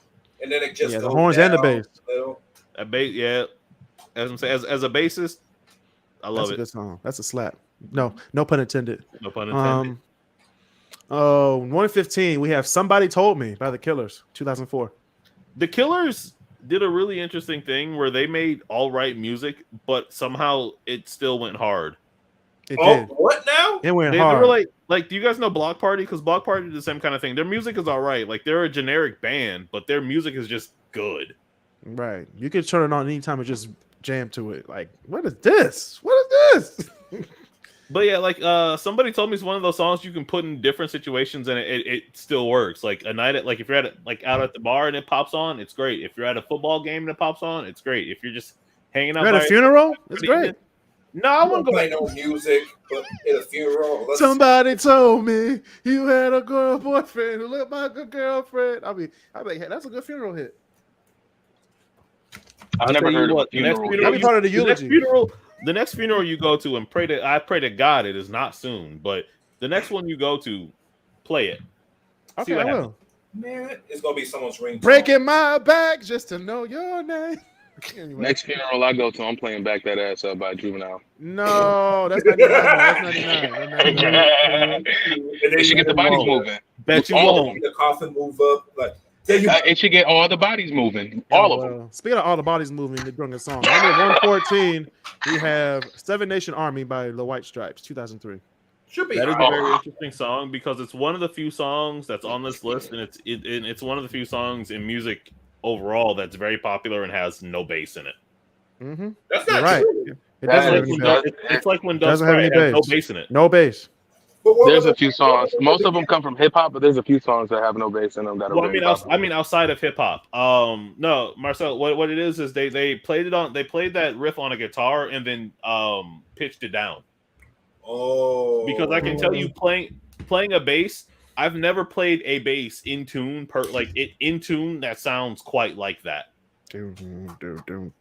Yeah, that's definitely a G, right? Yeah. G string. I packed all my instruments. I'm moving soon. Okay. Oh, you good. You good. Speaking of really good songs, 113, Clint Eastwood by the Gorillaz, 2001. I forgot Clint Eastwood came out is- that early. Really good song. That was a really good song. The Gorillaz have really good music, Yes. despite me not knowing what the fuck they look like. They're all cartoons. Really? Every Pardon music my video is friend. a cartoon. Yeah. You don't know what the Gorillas look like for real? I mean, I know who they are, but people just think that they're like Daft Punk's first music video was like, the ones that I saw was One More Time, which is on this list. That was just, them being a cartoon. Until I saw them in person. Like I've I seen, still don't I've know seen who them they are. before, but like I couldn't be. I like if you had a bunch of musicians lined up, I couldn't pick them out. Is what I mean. Right. Oh, I could. I feel like I could. Yeah. All right. Number 112, New Divide, Linkin Park, 2009. All right. Tom. 111, Bye Bye Bye, In Sync, Oh, Troy is about to 2000. be pissed. Troy, you about to have Troy out here pissed. So I'm gonna advocate for Troy. Shout out to Troy Lee Haney. I'm out here advocating for Troy now. We got You Bye think Bye that Bye. Bye is not in the Why top are we 10? shouting this man You out? sound- By Because he NSYNC. thinks that Bye Bye Bye is number one. And I want you to understand that Bye Bye Bye is definitely in the top 20 for sure. Maybe I can argue top 10. Best songs of the 2000s. Wait, Are you kidding me? Okay, so Bye Bye Bye by NSYNC. So one It's like a cultural defining song of the 2000s. Like if they did a biopic on music in the 2000s, they're gonna use "Bye Bye Bye" as the trailer song. Like it's And then the one. they're gonna be like Bye Bye Bye. And we're gonna end it off with Empire State of Mind. Which song do They you want to better do? not. So Bye Bye Bye. What? So it's very important to note that Kris doesn't give a flying rat's ass about cultural. No, I do. That's why Do I put it you? in the list. I put it in. It should be higher. I'm not going by like people's lists, like the top like Billboard charts. I don't care about that. These are I don't like care about the my Billboard voice. number either. If you're talking about music, Bye Bye culture, Bye. Bye impact, Bye Bye. are you talking about music, culture, and impact? I'm picking Bye Bye Bye for the That's why it's in the 2000s. 150. That's why it's in the top 150. It's the top 10. It's not a top 10 song in the 2000s. Stop it. That's up there with Bye, Eddie. bye, That's up there bye. with Bastard's Back. Stop All it. right, man. Stop it. That's Stop it. It's like a sound-defining song of the 2000s. Like it's how you That was literally 99. say You like, can't really what put does it the in 2000s sound like? I would probably play "Bye Bye Bye" by NSYNC. What? Bye Bye Bye. no. I get it. I need help here because I feel like I'm making it sound crazy. Hold on. Are you serious? You let Troy talk to you. That's why. No, I picked Joe Budden. Pump It Up is number one. But when we're talking about culture defining, what does the 2000s sound like? And you're telling me Bye Bye Bye isn't up there with all the rest of the classic hits that you're going to put in top 10? Now I want to hear the top 10. I'll Hey, take if Justin y'all don't Timberlake stop arguing, song I'm gonna over start any playing Big Time Rush. NSYNC songs. Did you Don't say wanna do Big Big Time Time Rush? If y'all don't stop Well, arguing, I'm gonna start playing Big Time Rush. Big Time Rush. First of all, they got a couple hits too. But they're nowhere near I wasn't gonna NSYNC. play those though. I will take you off this podcast if you mention Big Time Rush ever again. And you gotta live I was it, pushing it. and I you was pushing gotta it with live instinct. big time. I was pushing it with instinct. But it does usher in a very important question. Where do boy bands stand in the grand scheme of like the 2000s? The top. No, I think it depends The on the boy band. top. not the top. Because I would say When it comes to NSYNC, the top. I would say late 90s probably, but not like the The 90s in top. general. Those boy groups, boy No, and girl because groups. because by like 2005, most of the boy bands had kind of toned down, right? Like because you No, didn't hold really hear on. much from Speaking NSYNC. of 2005, you don't remember B5? None of those songs are in this list. I'm just putting it out there. Like, I'm not telling you to put mindless behavior at the top. I'm telling you to put NSYNC, Behavior? Bye Bye Bye at the top. No, we're not doing that tonight. Number 110, we have Get Your Freak On by Missy Elliott, 2001. You put that above Bye Bye Bye. Yes, I did. It's a way better song. That's not my point. Speaking of way better of the songs. 2000s. Speaking of a way better song, What Goes Around Comes Around by Justin Timberlake.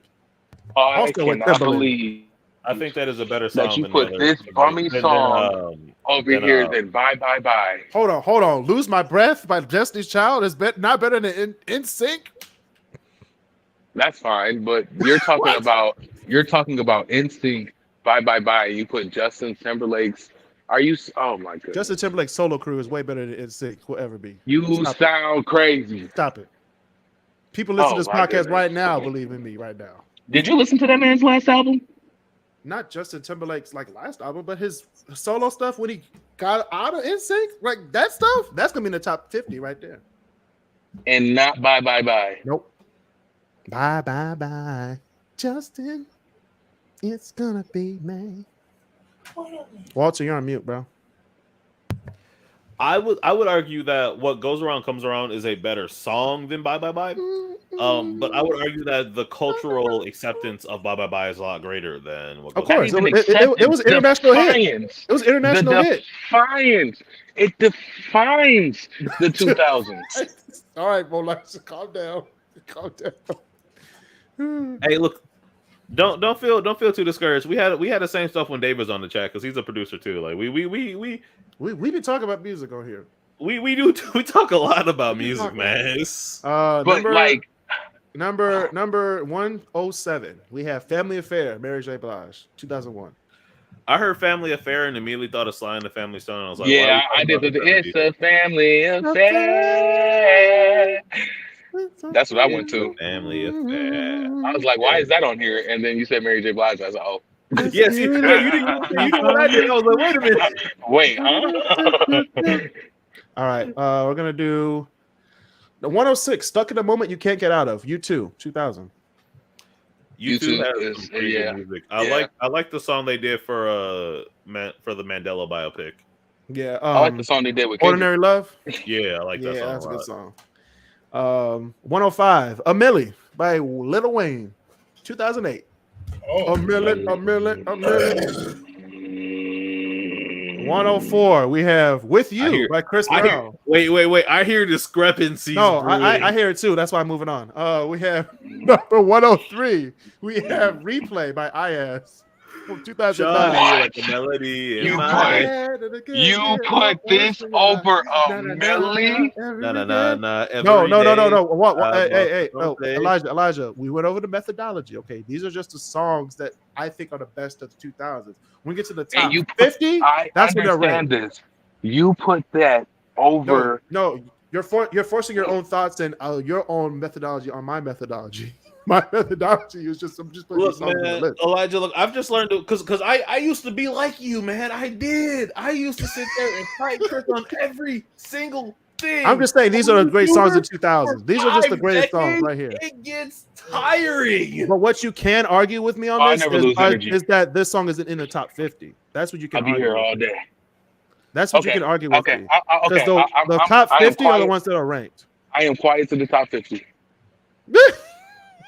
That's not how this works, my friend. That's how it works. You got to fight. You got to fight. Nah, I'm quiet to the top 50. All my life I had to fight. Anyway, number All 102. my top 50 I had to fight. I had to fight. 102. Drop It Like It's Hot. Snoop Dogg and Pharrell. Drop It Like It's Hot. Quiet. Wait. Here we go. Number 101. Butterflies by Michael Jackson. Oh my goodness. All right, so we're at the an hour and a half mark of the show. We're gonna do my top 100 songs of the 2000s right after this.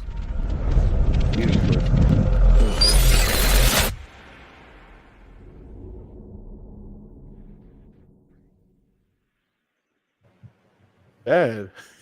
He's so bad. Number 100. What Do You Want From Me by Adam Lambert, 2009. How does that Number one go? Oh yeah, What Do You Want From Me? What do you want from Yeah. me? Number 99. What's Love by Fat Joe, Ashanti, and Ja Rule, 2001. Fat Joe. Number 98. Skater Boy, Avril Lavigne, 2002. I think culturally that should be a little higher. I also just think should. it's a little bit better of a song than I think where it is on the spot. Yeah, but when we get to my top 50, you'll see why I put Skater Boy. All right. 99 Problems, Jay-Z, 2003. What the? That was a sound of disapproval. Number 95, What You Say by Jason Derulo, 2009. Hey, real talk is My President the remix on here, or My President? It was gonna be, but I'm not a fan of Jeezy, so I kind of put it in my honorable mentions of the honorable mentions. My President. So it didn't make the list. No, it didn't make the list. Great song though. Great song. It though. didn't make the list. It didn't. Sorry, Jeezy. Uh, Number 94, Confessions by Usher. 2004. Is that before Number or after 93. he got herpes? During. What you mean? Number 93. he we was have, born with it. number 93, we have Yo, Excuse Me, Miss by Chris Brown, 2005. I'll take that.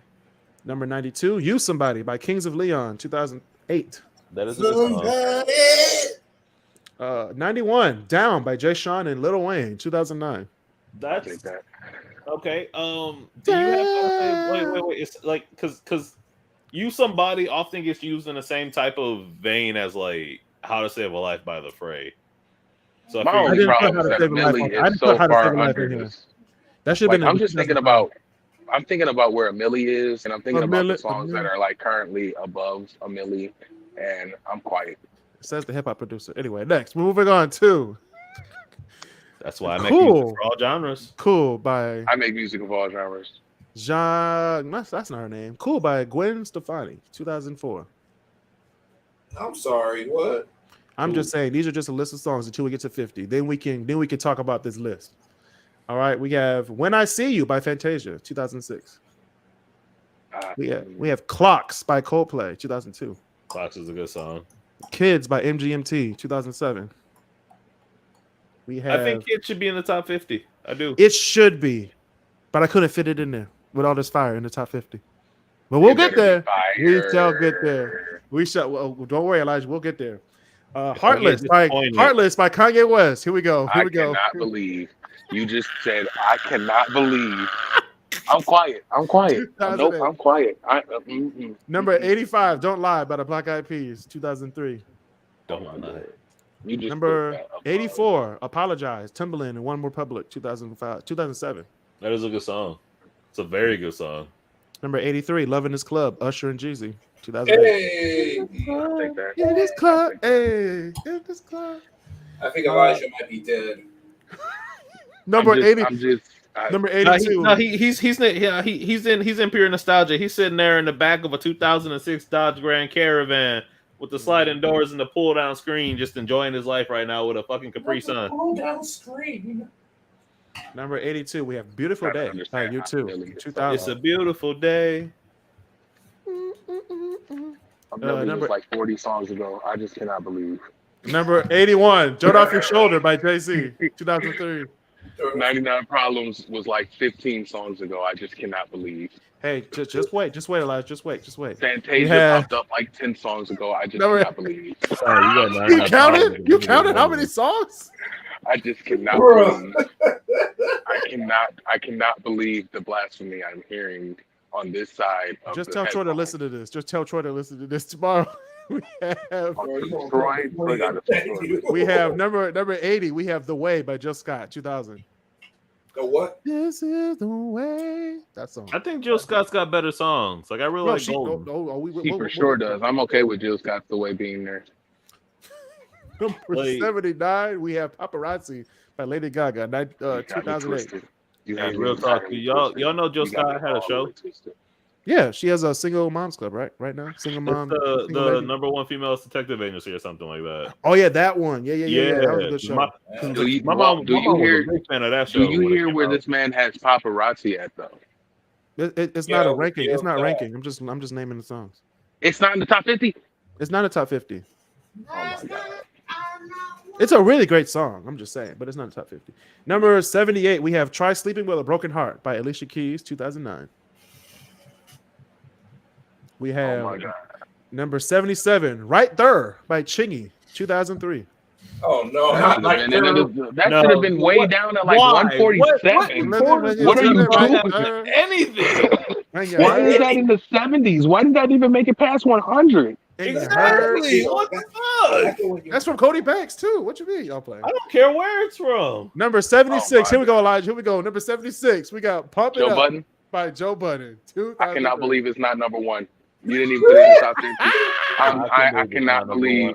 I am the most disgusting probably point of this entire list that you've had so far is the fact that Joe Budden somehow managed to be 76 and not even close to the top 50. He's not even in the top 25 away from the top 50. Are you serious? He's not even sniffing the top 50. But you have the nerve to put right there that high, but you won't put Joe Budden higher? Yeah, Oh because my it's right God. there. It's right Oh my there. God. It's right there for a reason. Chris, Joe Budden about to run at your car window for this. Okay, let him come up. I'm suing for everything he got. Anyway, number 75. We He have don't got that Ignition by R. Kelly. Ah, 2002. No. Here's my thing, y'all. About this. I don't actually think that song is as good, especially in his catalog. I do not think that song is that good. Oh no, I'm not gonna lie. One of his later songs, "Shut Up," is one of my favorites. Oh Lord. I don't know. I admit it. It's crazy. I don't know. Shut Up and R. Kelly don't not match. That's what I was trying to get. Shut up. No, it's about after he had 19 minutes of- he had throat surgery, I think, didn't he? Oh, I don't know what he had. If you haven't heard I Admit It, you should definitely go listen to I Admit I've It. It's heard 19 that. minutes of a That confession song. That should be in the top. can I That should be give right a- there. Oh my Can I give a quick honorable mention to Judo Flip or Judo Chop, the Boondocks theme? Oh my God. Yeah, No, yeah, here's the thing. yeah. Any song that came from the Boondocks, you definitely should be putting just in a different category of its own, because that soundtrack, season by season, is immaculate. Is amazing. You're right. But lyrically speaking, man, I am indeed the stone that the builder refused. I am the feel that way. stone that the builder refused. I am the visual, the inspiration that made ladies sing the blues. I'm the spark that makes your idea bright. The same spark that likes the dark so that you can know your left from your right. Come on, bro. Come on. That's number one. If you're talking about like just Number one. Nah, man. What? No, Hey, All right, real y'all. talk though. I am the ballad in the All right, box, y'all. the bullet in the All right, gun y'all. is a very, very, very. All right, we'll get there. That is just a beautiful line. We'll get there. The Boondocks can agree that all of the songs in the Boondocks were probably more influential to They were them woke. Yeah. than any other song that they ever saw in any other show. on the Period. joint. Yeah, Like, they did. tell me They this. did. Are you taking the Boondocks music or the Proud Family music? Boondocks every day. Not- That is Boondocks. my point exactly. And the Proud Family music is definitely like it's great. That soundtrack is amazing. Yeah. Hey, Yeah. Lokito, that the theme song that they they kept the theme, they just updated the theme for Louder and Prouder. It is nice. It's not my favorite, but I like It's nice. It's nice. Trash. It's got that bad. I don't bass like that the new drops Proud Family. in I there. must say too. By the way, I do not like the new Proud Family. You know, No, Hey yo, I mean, DJ is still annoying as all hell. everything like- is the same, and it's like I'm cool with the fact that they pretty much wrote this show the same, but it's like you cannot recapture that energy. It's Okay, one but, been way how too you- long, how you and know it's the Sugar too. Mama like that though. as far I as feel I'm like they tried to concerned, push it, like make it like, oh, she's like a young adult instead of just being a young girl, and that's cool and everything, but it's like you're appealing to a genre or a culture today that I'm just not a part of anymore. This is like for 16, 17, 18, 19-year-olds. I'm a little bit past that. But that's fine because that's their target demographic. Their demographic was trying to reach the people that missed the original Proud Family but caught the syndication. That's what I That's said. It's not old for enough to me. appreciate I don't like it. It's not for me. Yeah, I get it. But like Flipply, I like it because it's one of those shows I can just sit down and just say, you know what, enough is enough. I can listen to the music, I can watch the show and not overthink it. That's what I like. That's what I've always liked about the Proud Family. Like, I mean, there were smart moments in it, but it wasn't really a show that you had to overthink. It wasn't like the Boondocks where everything needed to be analyzed, right? It was just not to be like the super over analytical person, but when it comes down to like black shows and my blackness, I just want something that I can easily relate to.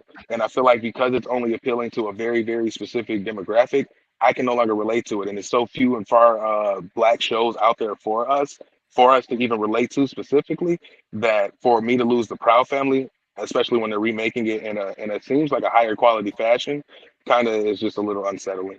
well, but I also think that depends on the situation you grew up in because I still very much relate to the Proud Family. It's not that I can't relate. I understand it. I can't relate to it personally. I understand it. I've seen it in my neighborhoods and my communities for sure growing up, but I can't relate to it from my own personal perspective and my own personal point of view. There's no one in that show I can relate to anymore.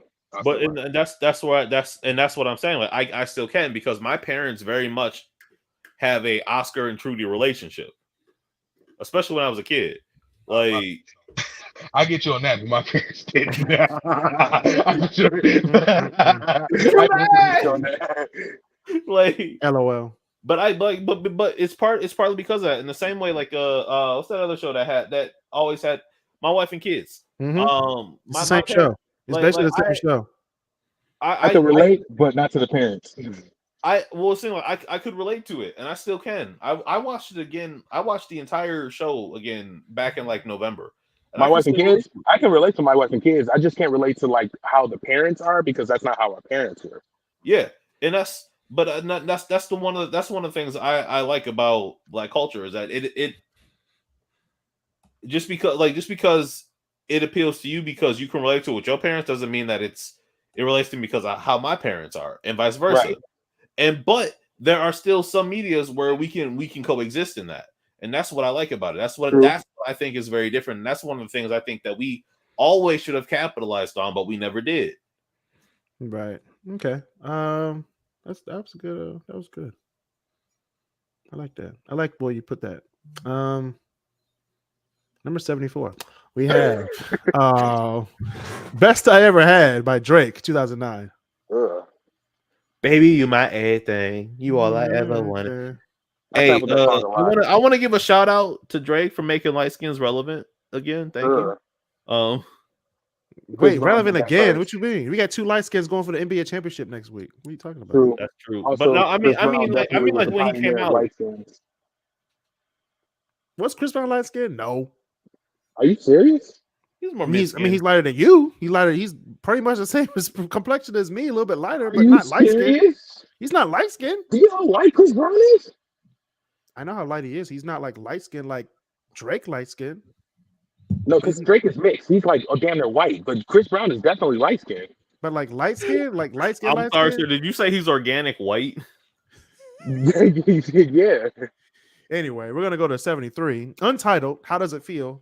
By D'Angelo, 2000. Number 72, we have Breakaway by Kelly Clarkson, 2004. That is a good song. Number 71, I Wish by Carl Thomas, 2000. We have 70, A Long Walk by Jill Scott, 2000. We have... I hear the grumbling. I hear the animosity building. I can mute him. We have number 69, I Got a Feeling by Black Eyed Peas, 2009. That tonight's gonna be a good night. Number 68, we have You Remind Me, Usher, 2001. You remind me of Hey, low key, that song that is still a song that pops up in my playlist every now and then because it is a good song. Very good song. 67, All the Right Moves by One Republic, 2009. All the Right Moves. Yeah. Is that the one on All the Right All Places? the right move. Yeah, all the right places. That one. Hey, can we start a category and just call it grocery store hits? Oh my gosh. Number 66, we have Soul Survivor by Young Jeezy and Akon, 2005. I'm a soul survivor. Elijah's over dying, but I put him on mute. Number 65, we have Work It. I'm fine. Elliott. I'm just trying to stay quiet because my animosity towards I know that's why I muted you. I was like, Work It by Missy Elliott, 2002.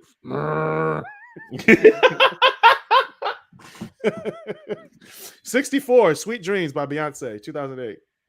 Well, just go ahead and mute myself. What that is. Just go ahead. Number 63, Differences by Genuine, 2001. Oh God. 62. 62, Feel Good Inc. by Gorillaz, 2005. I think that should most definitely be higher. It should be. However, musically speaking, it is a good song. It's well written. Lyrically speaking, it's a good song. Don't stop, get it.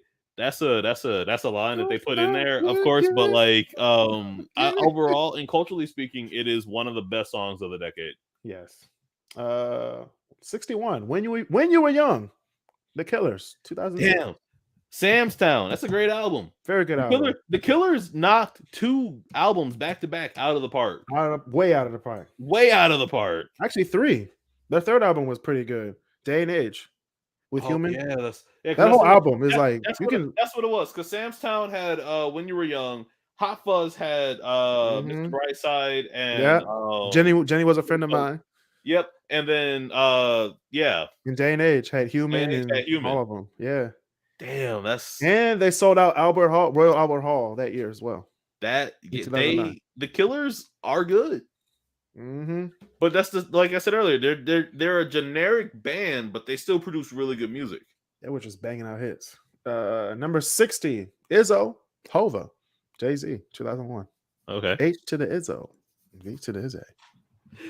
Look at him. I'm trying to not look at him and look at this without laughing. This one's gonna get him. Number 51. 59. Try Again by Aaliyah, 2000. Ooh. I want to see him crumble.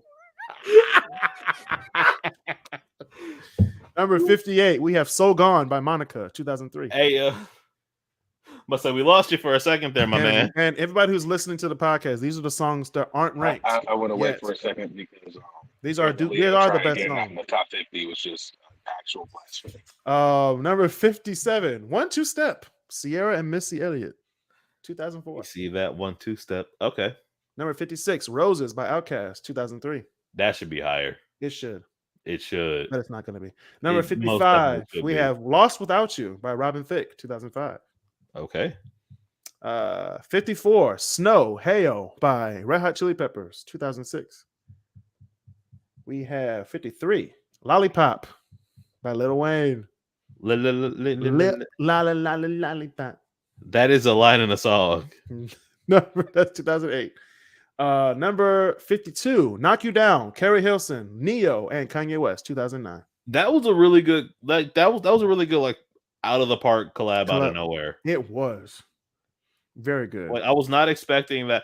Hey, y'all remember Channel 955? That's how I found out about that channel. I heard that on the radio one day, and I was like, "What?" Y'all remember like how at like the book fair you could get those little like things and be like, "Oh, it's a little radio and all that."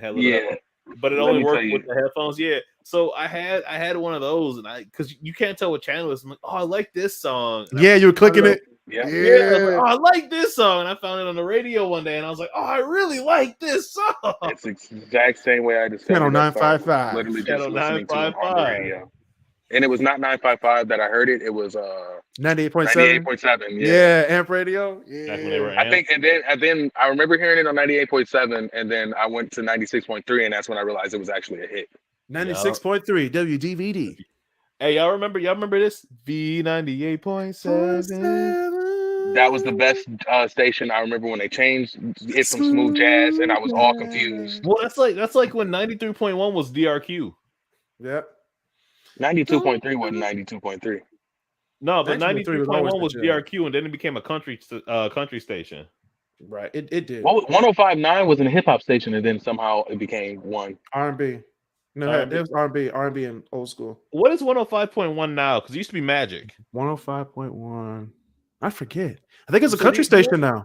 But see, the only stations that I remember that are still stations or from when I was a kid, are 97.1 The Ticket, 100.3 WNIC, and that's mostly because they got the Christmas hits, and then 104.3 WSMT. 100.3 would not be popping if it wasn't for the Christmas songs.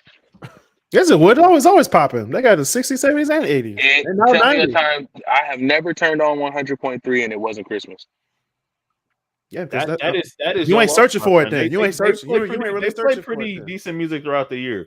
It's not like you're gonna sit there and like turn up to it, but it's definitely if you have like your work day, it's really good for the work day. I use Spotify for my work day. You use that for the work day. I do too. I use Spotify, iHeart. I just use Spotify. I don't like y'all let the white man give you your song. Music. No, I pick my music that I like to listen to. Damn. Well, I do that as well, but sometimes I'm really in the mood to listen to like just a radio station, and I usually end up listening to 102.7 KIIS FM on out in LA. Yep.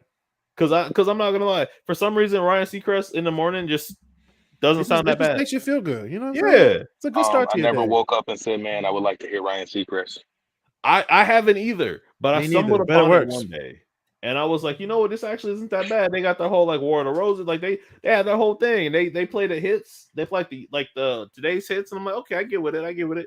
Although if I hear Telepatia one more time, I might lose my mind. Yo, listen. First of all, so I went to the Tyler the Creator concert, and one of her openings, or one of his openings, was Kelly Uchis. I've never seen a worse performer in my life. Really? I've never seen a worse performer in my life. You had to buy $8 popcorn to listen to her. I want you to know, I probably spent the entirety of her set at the bar that was outside of the seats that I was sitting at, because there was no reason to watch her. Even her music wasn't even entertaining because of how boring she was on stage. Dang, that's messed up. Because why? Telepathy came on and the crowd was bored. That's how bad of a performer she was. Damn. All right, number 51. You Don't Know My Name by Alicia Keys, 2004. I'm glad we're here to 50 because I'm ready to get into this talking. Hey, move your mic up because you're a little muffled. You're muffled. I want to hear every scream, every shriek from the top 50. Okay, hold on. Because you're muffled right now, like hella muffled. Oh, he brought the dog. He brought his comfort animal, so he wouldn't have to scream at me. What about now? You're better, way better. Okay. All right, we're gonna do my top 50, which are ranked. Okay. Right after this.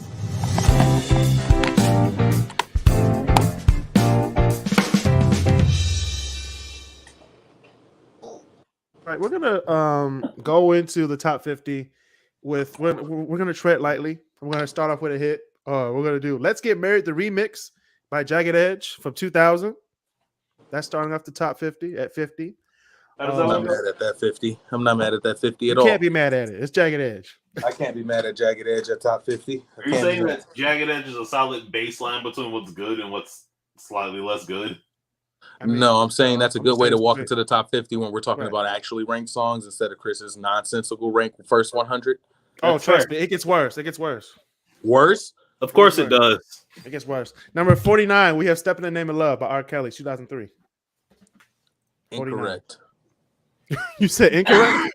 That song doesn't even make it to the top 50. What? I don't know. Culturally, I think it does. It makes it in the list. I think that. Have you ever been to a cookout and not heard this song be played? One singular culture, that song makes it to the top 50, and I agree with that. Bro, in terms of music culture in the 2000s, and we're talking about the 2000s here, I do not think that R. Kelly comes out of the 2000s in the top 50 at all. Period. And you know what? With a single song. And wait, hold up, Kris. And while I agree with you on that, because I do, I think that the 90s was his thing. But I would say then yes, even though it is mostly important to one culture, that is still a culture that we should not ignore. And for the 2000s, and we're talking about all the music of the 2000s, I don't think he comes into but it's Step in the Name of Love to the top 50s. It's Step in the Name of Love, though. You can't deny it. He doesn't have a song, I think, that comes close from the 2000s into this top 50. Good Lord. I can't believe what I'm hearing right now. I get what you're saying. I understand. Robert, I disagree with you all to an extent. I definitely think that Step in the Name of Love is an exclusion to that to what you're saying. But I do want you to know that I do agree with what you are saying overall for the rest of his catalog. Yeah. So number 48 of my defining songs of the 2000s, we have One More Time by Daft Punk, 2000. I'll take that. I'll take it. Number 47, Since You've Been Gone, Kelly Clarkson, 2003. I would put that. When I think of the 2000s, that's where I get really interesting with the R. Kelly argument. Because if you're going to put an R. Kelly song in there, let's say, and we're going to say that Step in the Name of the Love is the song that you're putting in the top 50, I am not going to be putting Kelly Clarkson over that song. Yes, I am. I will. Since you've been gone. I don't know. I would. I would. I will put them in the same. I will put them in the same area like he did. I would put it directly above Step in the Name of Love, though. Yeah, because One More Time should be higher. But I understand that. I wouldn't necessarily say that One More Time needs to be higher. I'm just saying, like, I would put because again, like I said earlier, like that entire album is amazing. You can swap out those songs, but I definitely think that is. But you're talking about the other 100 songs that he just put before the top 50, and I'm thinking about R. Kelly and Kelly Clarkson coming in there with One More Time. These are my favorite. These are my favorite. These are my favorite. My favorite, Elijah. These are my top. It's a my top defining song. Yeah, he's biased like no other. I'm very biased when it comes It to sucks. my favorite music. It's my favorite music. Number 46, International Players Anthem. I Choose You. UGK and Outkast. 2007. I'm not mad at that. I choose you, babe. Number 45, You Rock My World. Michael Jackson. 2001. See, the only thing with me is me on a very personal level is I would interchange that and Butterflies because I like Butterflies more personally. Oh, butterflies. You give me Marsha butterflies Ambrosia inside. Marsha Ambrosia does absolute wonders in terms of the harmonies and backing on that song. What about That's Chris Tucker? ridiculous. What about Chris Tucker? What about Yeah, him? I'm not counting Chris Tucker's interlude because if I'm taking the song alone, that's like an interlude in the beginning of the song. Anyway, It's not the radio edit. it should be in the radio. People like, wait, why is Chris Tucker on my Why is radio? Chris Tucker on the radio right now? Number 44, we have So Sick, Neo, 2006. You know what? Sure. That whole album is good. That whole album is just great. We'll you know, Elijah, let's just see where this goes. That's because I want to hear what comes after it. Walter was about to. He was like, "Yeah, you're right. Because I know No, it's not even that you're right. It's just that it's 11 o'clock and I want to go to bed soon. I think LOL. One More Time comes before. I think One More Time comes before it, but that's me. You're right. That's right. Number 43, 1,000 Miles, Vanessa Carlton, 2002. The only reason that song is actually, I mean, it is a good song. Don't get me wrong, it is. But the only reason it's as popular as it is because of white girls or white chicks. Yeah, I mean that too. I do not think so. And the only reason I argue that is because when I think about white chicks and I think about that scene, the second it comes on, everyone knows the song and knows why it's so funny for that song to be the song he's singing. And I think that alone has enough to stay on its like impact in and of itself. And I need you. And I miss you. I see what you're saying, and while I agree with you, I still think that it has a larger cultural importance due to that movie. At this point, yes. But I think its impact in the 2000s as it stood alone before that movie still was pretty large, literally because of that reason. Not disagreeing with what you're saying, but I think that it still, or like standalone without that movie, has a crazy impact. You're right. I agree. I think right. it's one of those things that black people, like, it was good as it was, and then black people took it to a level that it couldn't have reached just being as it was. Right. But We did. It definitely We do that to had people. a We crazy, do that to We songs. do that to a lot of things. Hey, but also, you know, yeah, and you know, I'm gonna throw another shout out to the Wayans bros, especially Marlon and Sean for being able to do that because they wrote the first two Scary Movies, which is why like A Haunted House, which is why White Chicks and why those movies that came out that were by them were so funny is because they knew how to write and they knew how to write well. But in that same vein, I'm sure we can all agree with this. Fuck Harvey Weinstein. But let's keep going.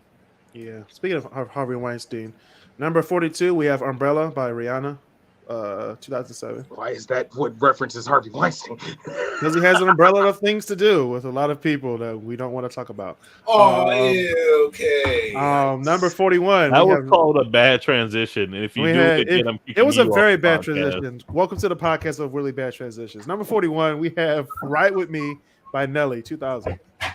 No. Yes. Yes. This is where I have to stop you. Why? Number 40. Number 40, we have 21 Guns by Green Day, 2009. 21 guns. So my question to you is, how is that better than Boulevard of Broken Dreams? For me, 21 Guns. Okay, now see that I agree with Chris on this. 21 Guns. I agree, they're great songs, but 21 Guns was that better. song. No, I wasn't arguing. I'm genuinely curious for your explanation on it.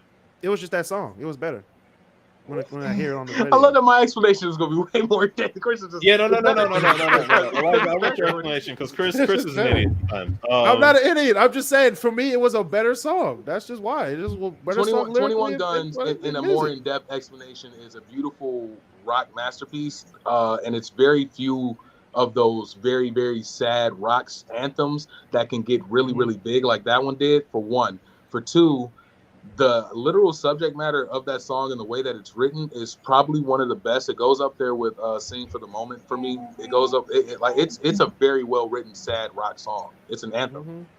Okay, and in defense of in defense of myself, I actually haven't paid too much attention to the lyrics on that song. Oh, that if you is have, my, that is my bad, and I'll for 21 Guns, I'll take the hit for that. That's my bad. Walter, for 21 Guns. Yeah. Oh. I would definitely go say listen to the lyrics of 21 Guns. It's a very well written song. Okay. It's pain right there. So then my next question is, where does it stand up to just to kind of get a baseline on the lyrics?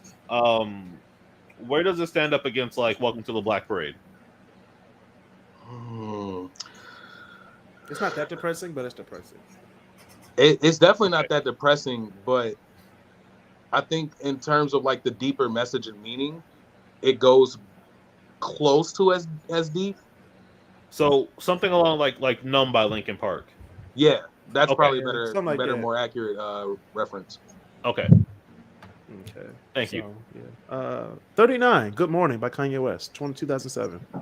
Hey, one I Throw agree your with. hands up in the sky.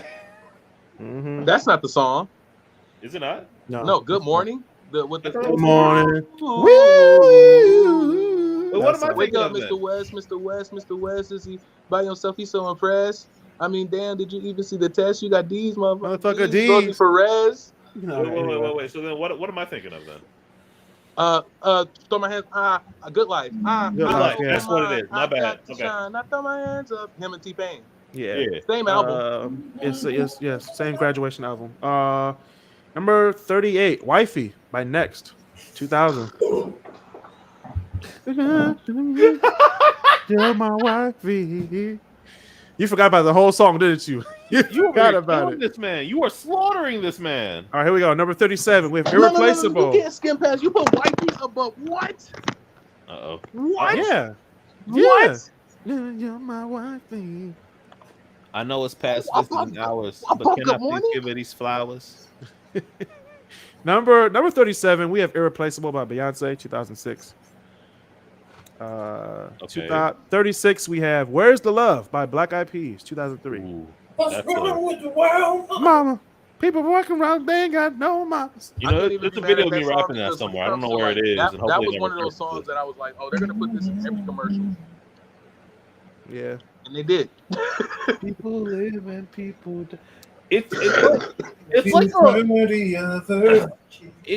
like a poorly formed "We Are the World," right? Like, I wouldn't even say We Are the World. I wouldn't even put it at the same level as We Are the It's a World. probably Okay, so what about better Heal the form World? We Are the World in terms of structure and in terms of lyrics and in terms of the message it's trying to convey. I think it's Yeah. probably better than We Are the World. It's better, but don't put it at the same level as We Are the World. It's Okay. We Are the World is Because own you have little Michael genre. Jackson versus the Black Eyed Peas, but No, you have Michael Jackson, Lionel Richie, and Quincy Jones. against- yeah, it's not even gonna be a comparison, never but close. it is a better song.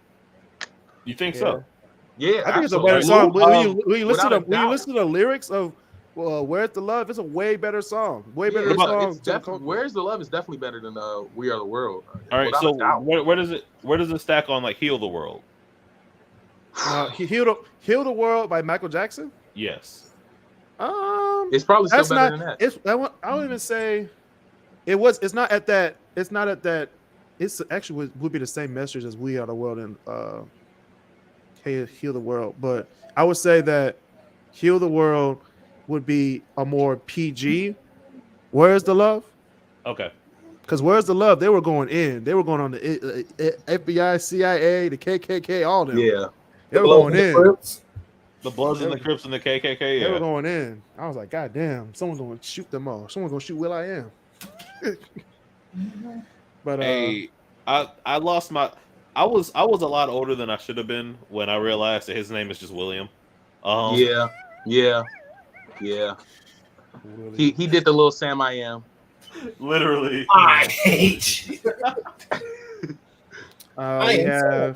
we have number 35. 35 is The Way You Move by Outkast, 2003. Okay. I still think the Was that not already on the list? cover is better. We did So Fresh and So That is an Clean. honorable mention. No, we did So Fresh and So Clean.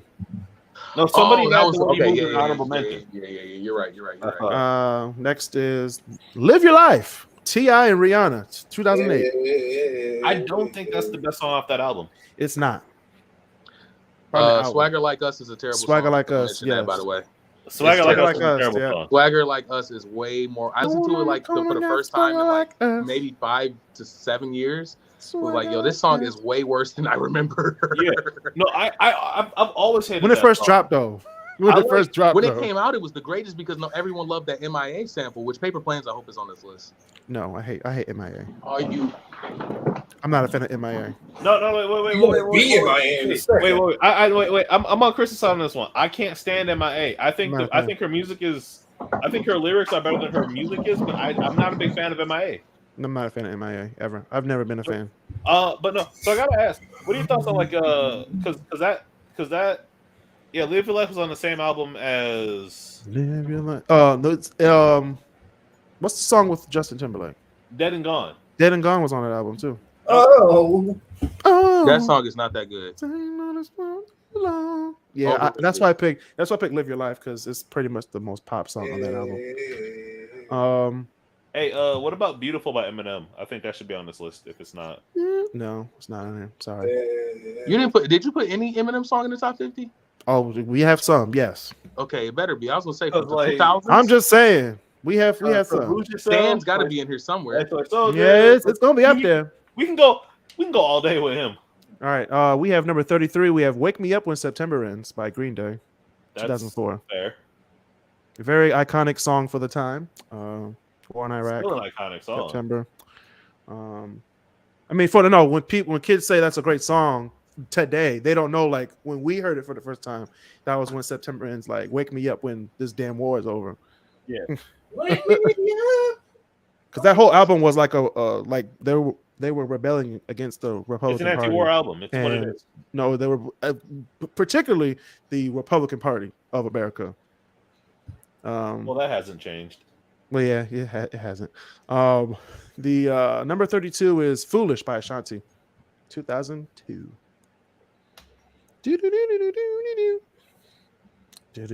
Murder Inc. Ashanti. Number 31, we have "Who Knew" by Pink, 2006. Who knew? Okay. If someone said 3 years from now, you'll be I swear that came long. out. I swear that came out in like 2010. I did too, but I looked at it. I was like, "Damn, that's 2006." God damn. Number 30, we have "Stan" by Eminem, 2000. Are you serious? At 30? Yeah, Oh. really great song. Really great 30? song. You know what? I'm gonna step back. I'm gonna let this happen. It's a really great song. At 30? I'm just gonna sit back and watch that cluster go. You're talking about. I'm actually gonna kick my feet up on this. First of all, if we're talking about in terms of storytelling, you're not getting a better storytelling song. It's a great song. That's why I put it at. That's why I put it in the top 50. You keep saying that as if that doesn't unjustify where you put it in the top 50. I can't. There's way better songs, in my opinion. Like this. Number that you number think 20 are going above Stan. Here we go. Number 29, "Forever" by Chris Brown, 2008.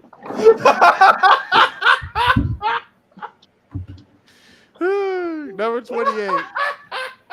Number 28, we got "Unthinkable, I'm Ready" by Alicia Keys, 2009. Hey, Loki, that should be a little bit higher because that's It also one of those should. songs you can. That's also one of those songs you can play in several situations and it still works. That whole album from Alicia Keys, man. Like, come on now. That 2009 album was fire. 27. "Viva La Vida," Coldplay, 2008. Okay, that should be higher. So you mean to tell me that Viva La Vida is better than Stan? I mean, yeah. To me, Uh-oh. I'm not saying that.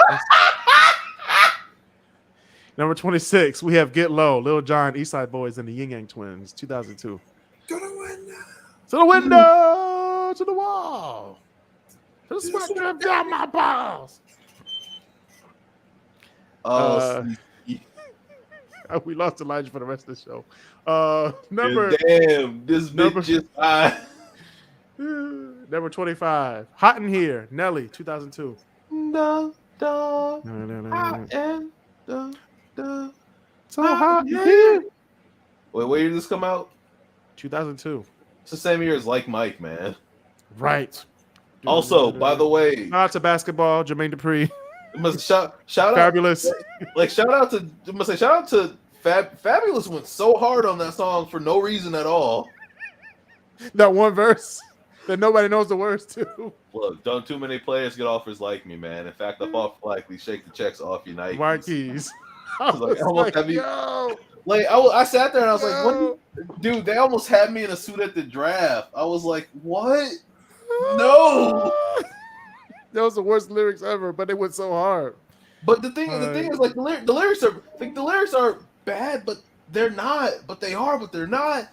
They were bad. They were really bad lyrics. It was very clear that a kid was rapping, and then it was very clear that a kid was not rapping, and there was no like. There was literally no break in between though, because the second bow stop, yeah. So deaf. Jermaine Dupri. Now tell me, were you in the joint the night MJ They scored go 63 points. I said, what? No, I wasn't. When Vince Carter came, stuck his arm in the rim, everybody went crazy in the whole damn gym. The Kimbe Mutombo standing tall, playing D with desire. It's basketball. Horrible. All right, number 24. Take a Bow by Rihanna. That beat is so like the. It is very great. 24. Take a Bow by Rihanna, 2007. Number 23. In the Club by 50 Cent, 2003. You have In the Club higher than We have number 22. Break Even by The Script, 2009. What am I gonna do when the best part of me was always you? Hit me so hard. So hard. That line hits. Like what am I supposed to say when I'm all soaked up and you're okay? Believe me, I felt that one. I felt it. I felt that one. You're in love, you can feel that song right there. What am I gonna do when the best part of You know what I felt? always you? Dear Stan, I wrote you, but you still ain't called me. Why are you still on Stan? Because it's not supposed to be 30. Number 21, we have Bad Romance by Lady Gaga, 2000. That needs to go. That needs to no, 15. sorry. That needs 15. to be what? It should be 15. No, we got better songs. Name one. He's Okay, about we got to. number 20. All right, number 20, we got Dilemma by Nelly and Kelly Rowland, 2002. You sound. I need the cocaine that you are being dealt. Oh, baby, I love you. Oh, baby, I need you. Oh. You just gotta go limp every time they do the. Oh. Number 19, we have Yeah by Usher, Ludacris, and Lil Jon. 2004. Hey, Loki, can that? That one I'm not mad at. Can that be somebody's tag next? Because I'm tired of being the only one with the tag Yes. on this show. Okay, we got the Dilemma. Oh. Tell me now what's it gonna be sing. Number 18, Fallen by Alicia Keys, 2001. Okay. Number 17, If I Were a Boy by Beyonce, 2008. Cap. I think I would understand, man. I think I would. Cap. Number 16, Change his lights. number 16, we have Oh, I can get Stronger. evil. Stronger by Kanye West, 2007. Number what now? 16. Nah, don't kill me. Number 15, we have Run This Town, Jay-Z, Kanye West, and Rihanna. You mean the 2009. Illuminati song? You put Yes. Run This Town higher than Stronger? Yeah. Of course. Look, he That was thing goes contacted. He had to. He had to. No, this is pretty much my most favorite song. I mean, with Jay-Z and Kanye before their Watch the Throne. So is anything from Watch the Throne higher than this? Because it has to be, right? No, Watch the Throne was in the 2010s. was. Oh shit. It was. If I Ain't Got You, number 14, Alicia Keys, 2003.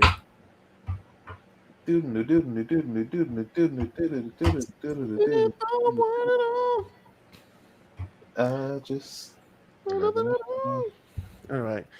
13, Sunday Morning, Maroon 5, 2002. Sunday morning rain is falling. Are you telling me Oh, that man. you Are you have kidding me? Maroon 5 Sunday Morning by Maroon 5. in the top 20 and not stand? Oh, Their best, the best song off that album is not any of those songs. Mister, stop it. Songs about Jane? Sunday Yeah. Morning is that best song. No, Let me it's tell you don't something. get me wrong, I it's don't a put good Maroon song, 5. but I don't think it's the best song on that album. Maroon What- 5 is so- like R. Kelly to me. I just what's don't the think best they song have a with- place in the top What's the 50. best song to you? What's the best song to you, Walter? The best song on that album to me, Yeah. Not Coming Home. Coming Home. That's a good song, but it's not the best song.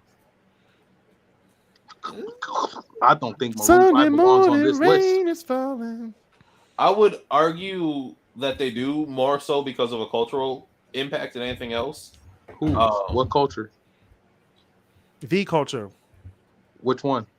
The culture Overall, of America. the overarching Overall. The I've culture. never been on that bandwagon. Not the culture, the culture. They are not that great. Oh my gosh. I don't know. I like Maroon We're talking 5. to a millennial right here. I am not a millennial. We're talking about. Well, we're going to do number 12. Hate it or love it. 50 Cent in the game. I'm not mad at that That's one. a good 2005. sample right there. Very good sample.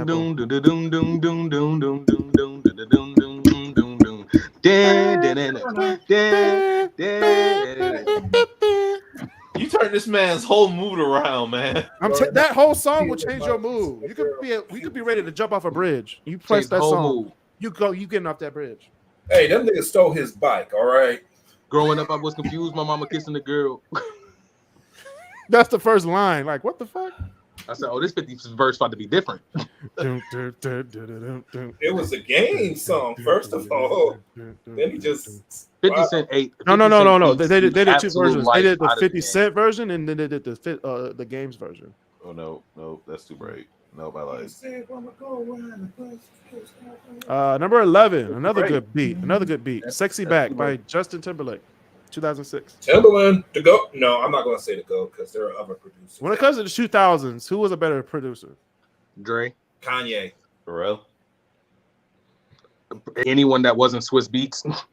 Yeah, of course that. But I'm saying we had three of the top best right Like there. you weren't vibing out to Bring Them Out. Bring them out. All right, y'all. This is the top 10. Hey, what was Ready that to get outta Swiss here? Beats song that made it on the GTA 4? Oh Lord. I said I'm riding with my top down and my jewelry on. Right now I'm just doing my hood on. I'm just doing that one. Yeah. Jesus Christ.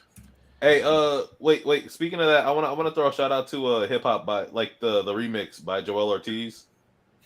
Because Joel Ortiz, I think, is slept on. Shout out to what is it? The Rise and Fall of Slaughterhouse. Oh, Slaughterhouse was. They were rapping their ass off on that entire album. There was. It was Joe Budden, Royce, the 5'9", and Joel Ortiz and King Crook. Yep. Yep. Yeah. I think Joel Ortiz is a slept on artist. Like I genuinely like a lot. I think that was the point of that group is that everyone in there is a slept on artist. Like Royce the 5'9", I think is probably one of the god tier rappers. He probably should be in the top 5 rappers of all time. To me, Yeah. Joe Budden is definitely a slept on artist. What are you talking about? Nobody think about Joe Budden. Yeah, the only thing that is different that stand out between Joe Budden and then the rest of the people in that group is that Joe Budden genuinely has a huge hit. Right, he has one hit, like out of everybody Well, else. I guess you can't count that because Royce has like a lot of hits, but technically they're all with Eminem under Bad Meets Evil because Lighters was huge. Yeah, I would say I forgot about Lighters, but that's in the 2010s too. Lighters and Fast Lane. All right, top 10, y'all. Fast Lane. Let's do the top 10 so I can go to bed. Goddamn. Number 10, we have Single Ladies, Put a Ring on It by Beyonce, 2008. Cap. No, wait. Song is overrated. It is not a top It 10 is. song. I agree to that. The song is very overrated. It is not Okay, a top 10 but it was song. one of the best songs of 2000. It's wrong. The Culturally, video yes, might be we know. cultivated by Kanye, but that song is not a top 10 song. Oh, okay. Hey, 2000. Elijah, I'm gonna let you finish, but I got 9 more songs to do. Okay. That's a great reference. You walked into that. Number 9. Yeah. Number 9, Gold Digger by Kanye West and Jamie Foxx. Absolutely. That should be higher. That should be way higher. It can't be higher if you go wait. The only reason it should be higher, it shouldn't be higher, is because Stronger should go above it to me. Oh my God, you were Stronger, man. Nah, they don't kill me. It only makes me stronger. In fairness, I think Champion should probably go above that, but that's no, not Champion. Champion will never be in the That is a good song. With a dope sample too. Yeah. I think if you put Champion and Gold Digger in the verses against each other, that Champion comes out on top. It's happening. Hey, All what right. about, Speaking of Gold Digger, not really Gold Digger because she kind of married into money. Number 8, No One by Alicia Keys, 2007. Who's she married into money with? Swiss. Wait. Y'all literally crucified me on the show because I ain't know that. Hold up. No, that's why I'm laughing about. I was like, damn, we got another one. Bruh. We got another one. That Swiss has got a bunch of money. Versus, yes. Swiss Speaking ain't about got someone who has I lots of think money, that if you're talking about in terms of marrying into money, and Number you're talking 7. about Alicia Keys marrying Swiss Beats, and that Swiss Beats was the one she married and got money with, you sound crazy. What you're saying is Swiss Beats married in the money. No, I'm Well, saying Swiss Beats they married both. into clout, and Alicia Keys married into love. What are you talking about? They're both making over almost $1 billion. What are you talking about? All right, but compare that to like. I mean, don't you can't compare to Jay-Z and Beyonce. That's not fair. Say you That's not fair. or Kim and Kanye Oh no, number 7, or Kim and Pete Davidson. or Justin Timberlake and Jessica Biel. Rock Your Rihanna Body, and Justin A$AP Rocky. Timberlake. No, Over not strong A$AP. over Gold Digger? Rock Your Body. Rock your body. It's a way better, bigger hip pop song than Gold Digger. Wait, It's a did you bigger say? hit, but I Did you wouldn't say? say Did it's you say? better. Wait. Did you say "Rock Your Body" by Justin Timberlake? Yeah, Rock Your Body was like international hit over Yeah, Gold like Digger. I'll agree it's a bigger hit, but I don't think it's a better song. Oh, I love Rock Your Body. I do Anytime. too. I do too. But I don't think it's a better First of song. all, because see, this is where I get upset because if you're gonna do a Mm. Justin Timberlake song and put it in the top 10 like this, I'm doing Yes! it until the end of time with him and Beyonce. Oh, that's a good song right there. Which one? Until the end of time with him and Beyonce. Yeah. That was a good song. Not better than Rock Your Body. Hey, I can't wait till the 2010s so we can start doing Watch the Throne and Suit and Tie. Oh, Man. 2010 is about to be a good time. If Suit and Tie ends up anywhere in that list for the 2010s, I'm gonna be a new type of ignorantly mad. Why? Let me tell you a That good song thing. belongs nowhere near a list. What are you talking about? Look, When you I want to would talk totally about agree top with you. tier, bringing out absolute Suit and mid, Tie? Suit and Tie is the most I would mid agree with song. you usually, but I ever. like Jay. That's my Jay-Z, senior year in high Jay-Z school. I'm line putting kinda that in the puts it list. there. I'm with you. I was in high school too. Here's the difference. That song is mid. Ooh. Let me show you a good thing. All right. Well, 2010s is for a different day, so let's get back to the 2000s so I can go to bed. Yeah, let's go Yeah, back a year. please. Let's go back from 2010 to 2009. Empire State of Mind, Jay-Z and Alicia Keys, It's 2009. not that good a song. It does not belong this high. Oh, bro, that's your opinion. Oh my No, God. I actually agree with Elijah on this one. Oh, that's your opinion too, Walter Whitten. Number 5, we have Crazy in Love, Beyonce and Jay-Z. Again, what is Yeah, going on with I this don't think it top belongs high on the 10? list. It's a good song, but I don't think it belongs high on the list. Shout out Yo, to your the Shy top 10 Lights. is blasphemy. Shout out to the Shy Lights who are giving Beyonce that song. The the Shy instrumental. Light. Go back to- I'm angry. Have you seen her? You should switch the lights. Number 4, Forever. Drake, Kanye West, Lil Wayne, and Eminem, 2009. I think I'll that is take that. one of the hardest Eminem features. Is that one? It's that one. It I mean, is. it's coveted. It's coveted as that one. Mm-hmm. Because he literally goes ballistic. He does. literally There subs they the go, entire back in verse without studio. them noticing that he's subbing the entire verse. Yes, they go. That he what? He subs the entire verse. How so? He could make them look like bozos. He's wondering if he should spit this slow. Fuck no. Go for broke. Yeah. Okay. Yeah. He's word painting. Literally. I get what you're saying. Anyway, it's a good song. Deserves to be number 4. Let's go. All right. Thank you, Marcel. Number 3, Lose Yourself by Eminem, 2002. I'll take that. I'll accept that. Mom Spaghetti. Shout out to Mom Spaghetti. It's a real restaurant now. Yes, it's a really, really We're good getting spaghetti. paid for them, Chris. I mean, I want to. Number 2, Crazy by Gnarls Barkley, 2006. I bring Elijah back. Elijah, hug. That is quite literally one of the best songs I've heard in a long time. In a long time, it's one of the greatest songs of all time. Of all time, I agree, it is. The music video. That's like hearing Thriller and going, that's one of the best songs I've heard in a long time. No, it's just Thriller, one of the best songs of all time. Thriller is not a good song. Did you just say Thriller's not a good song? The Thriller album is a great album. The song Thriller from that album is not the best song on the album. From who? From Michael Jackson. Hey, shout out to Vincent Price for giving a Billie Jean, Beat It, Human Nature on the same album. You can say Thriller's the best song on that album? The Girl Is Mine. Music videos, though. The Girl Is Mine. The best music videos, I will give you that. But just get on with the list. Just get on with the list so I can go to sleep mad. You just went up. I'll give you my whole thing with Wednesday for the Thriller album. My God. Which a lot of people will agree with me that Thriller isn't the best song on that album, but it's the best music video. No one agrees with you other than you. It's the best music video. It's one of the greatest ones. But when it comes to the best song on that album, you can put that over Human Nature and Billie Jean. Yes. Beat It. Put it over Billie Jean. Yes. I wouldn't put it over Billie Jean, but yes, I would put it over a lot of the songs on that album. You literally just agreed. Anyway, just get on the list, man. Number 1, Hey Ya by Outkast. I'm not mad at that. 2003. I just got done arguing it. I'm not mad at that. It's probably the biggest song of all time. It is. It's the best song of the 2000s. It's the best song of the 2000s. Outside of Thriller, it's probably one of the biggest songs of the 2000s of all time. Outside of Wait, Thriller was made in the 80s. I know. That's why I had to. It's one of the biggest songs of the 2000s. And outside of Thriller, it's probably one of the biggest songs of all time. I can agree to that. I don't like it at number 1, but I'll accept it as I'll accept it. What would you put at number 1, Watson? I don't know. I'd have to do my research. Stronger. Joe Budden, pump it up. Neither of those. All right, y'all. Thank you for Elijah Miller for being on the show, Marcel Smith and Walter Huithens for being on the show today. Yeah, it's been another episode. Please stay safe, social distance, and be nice to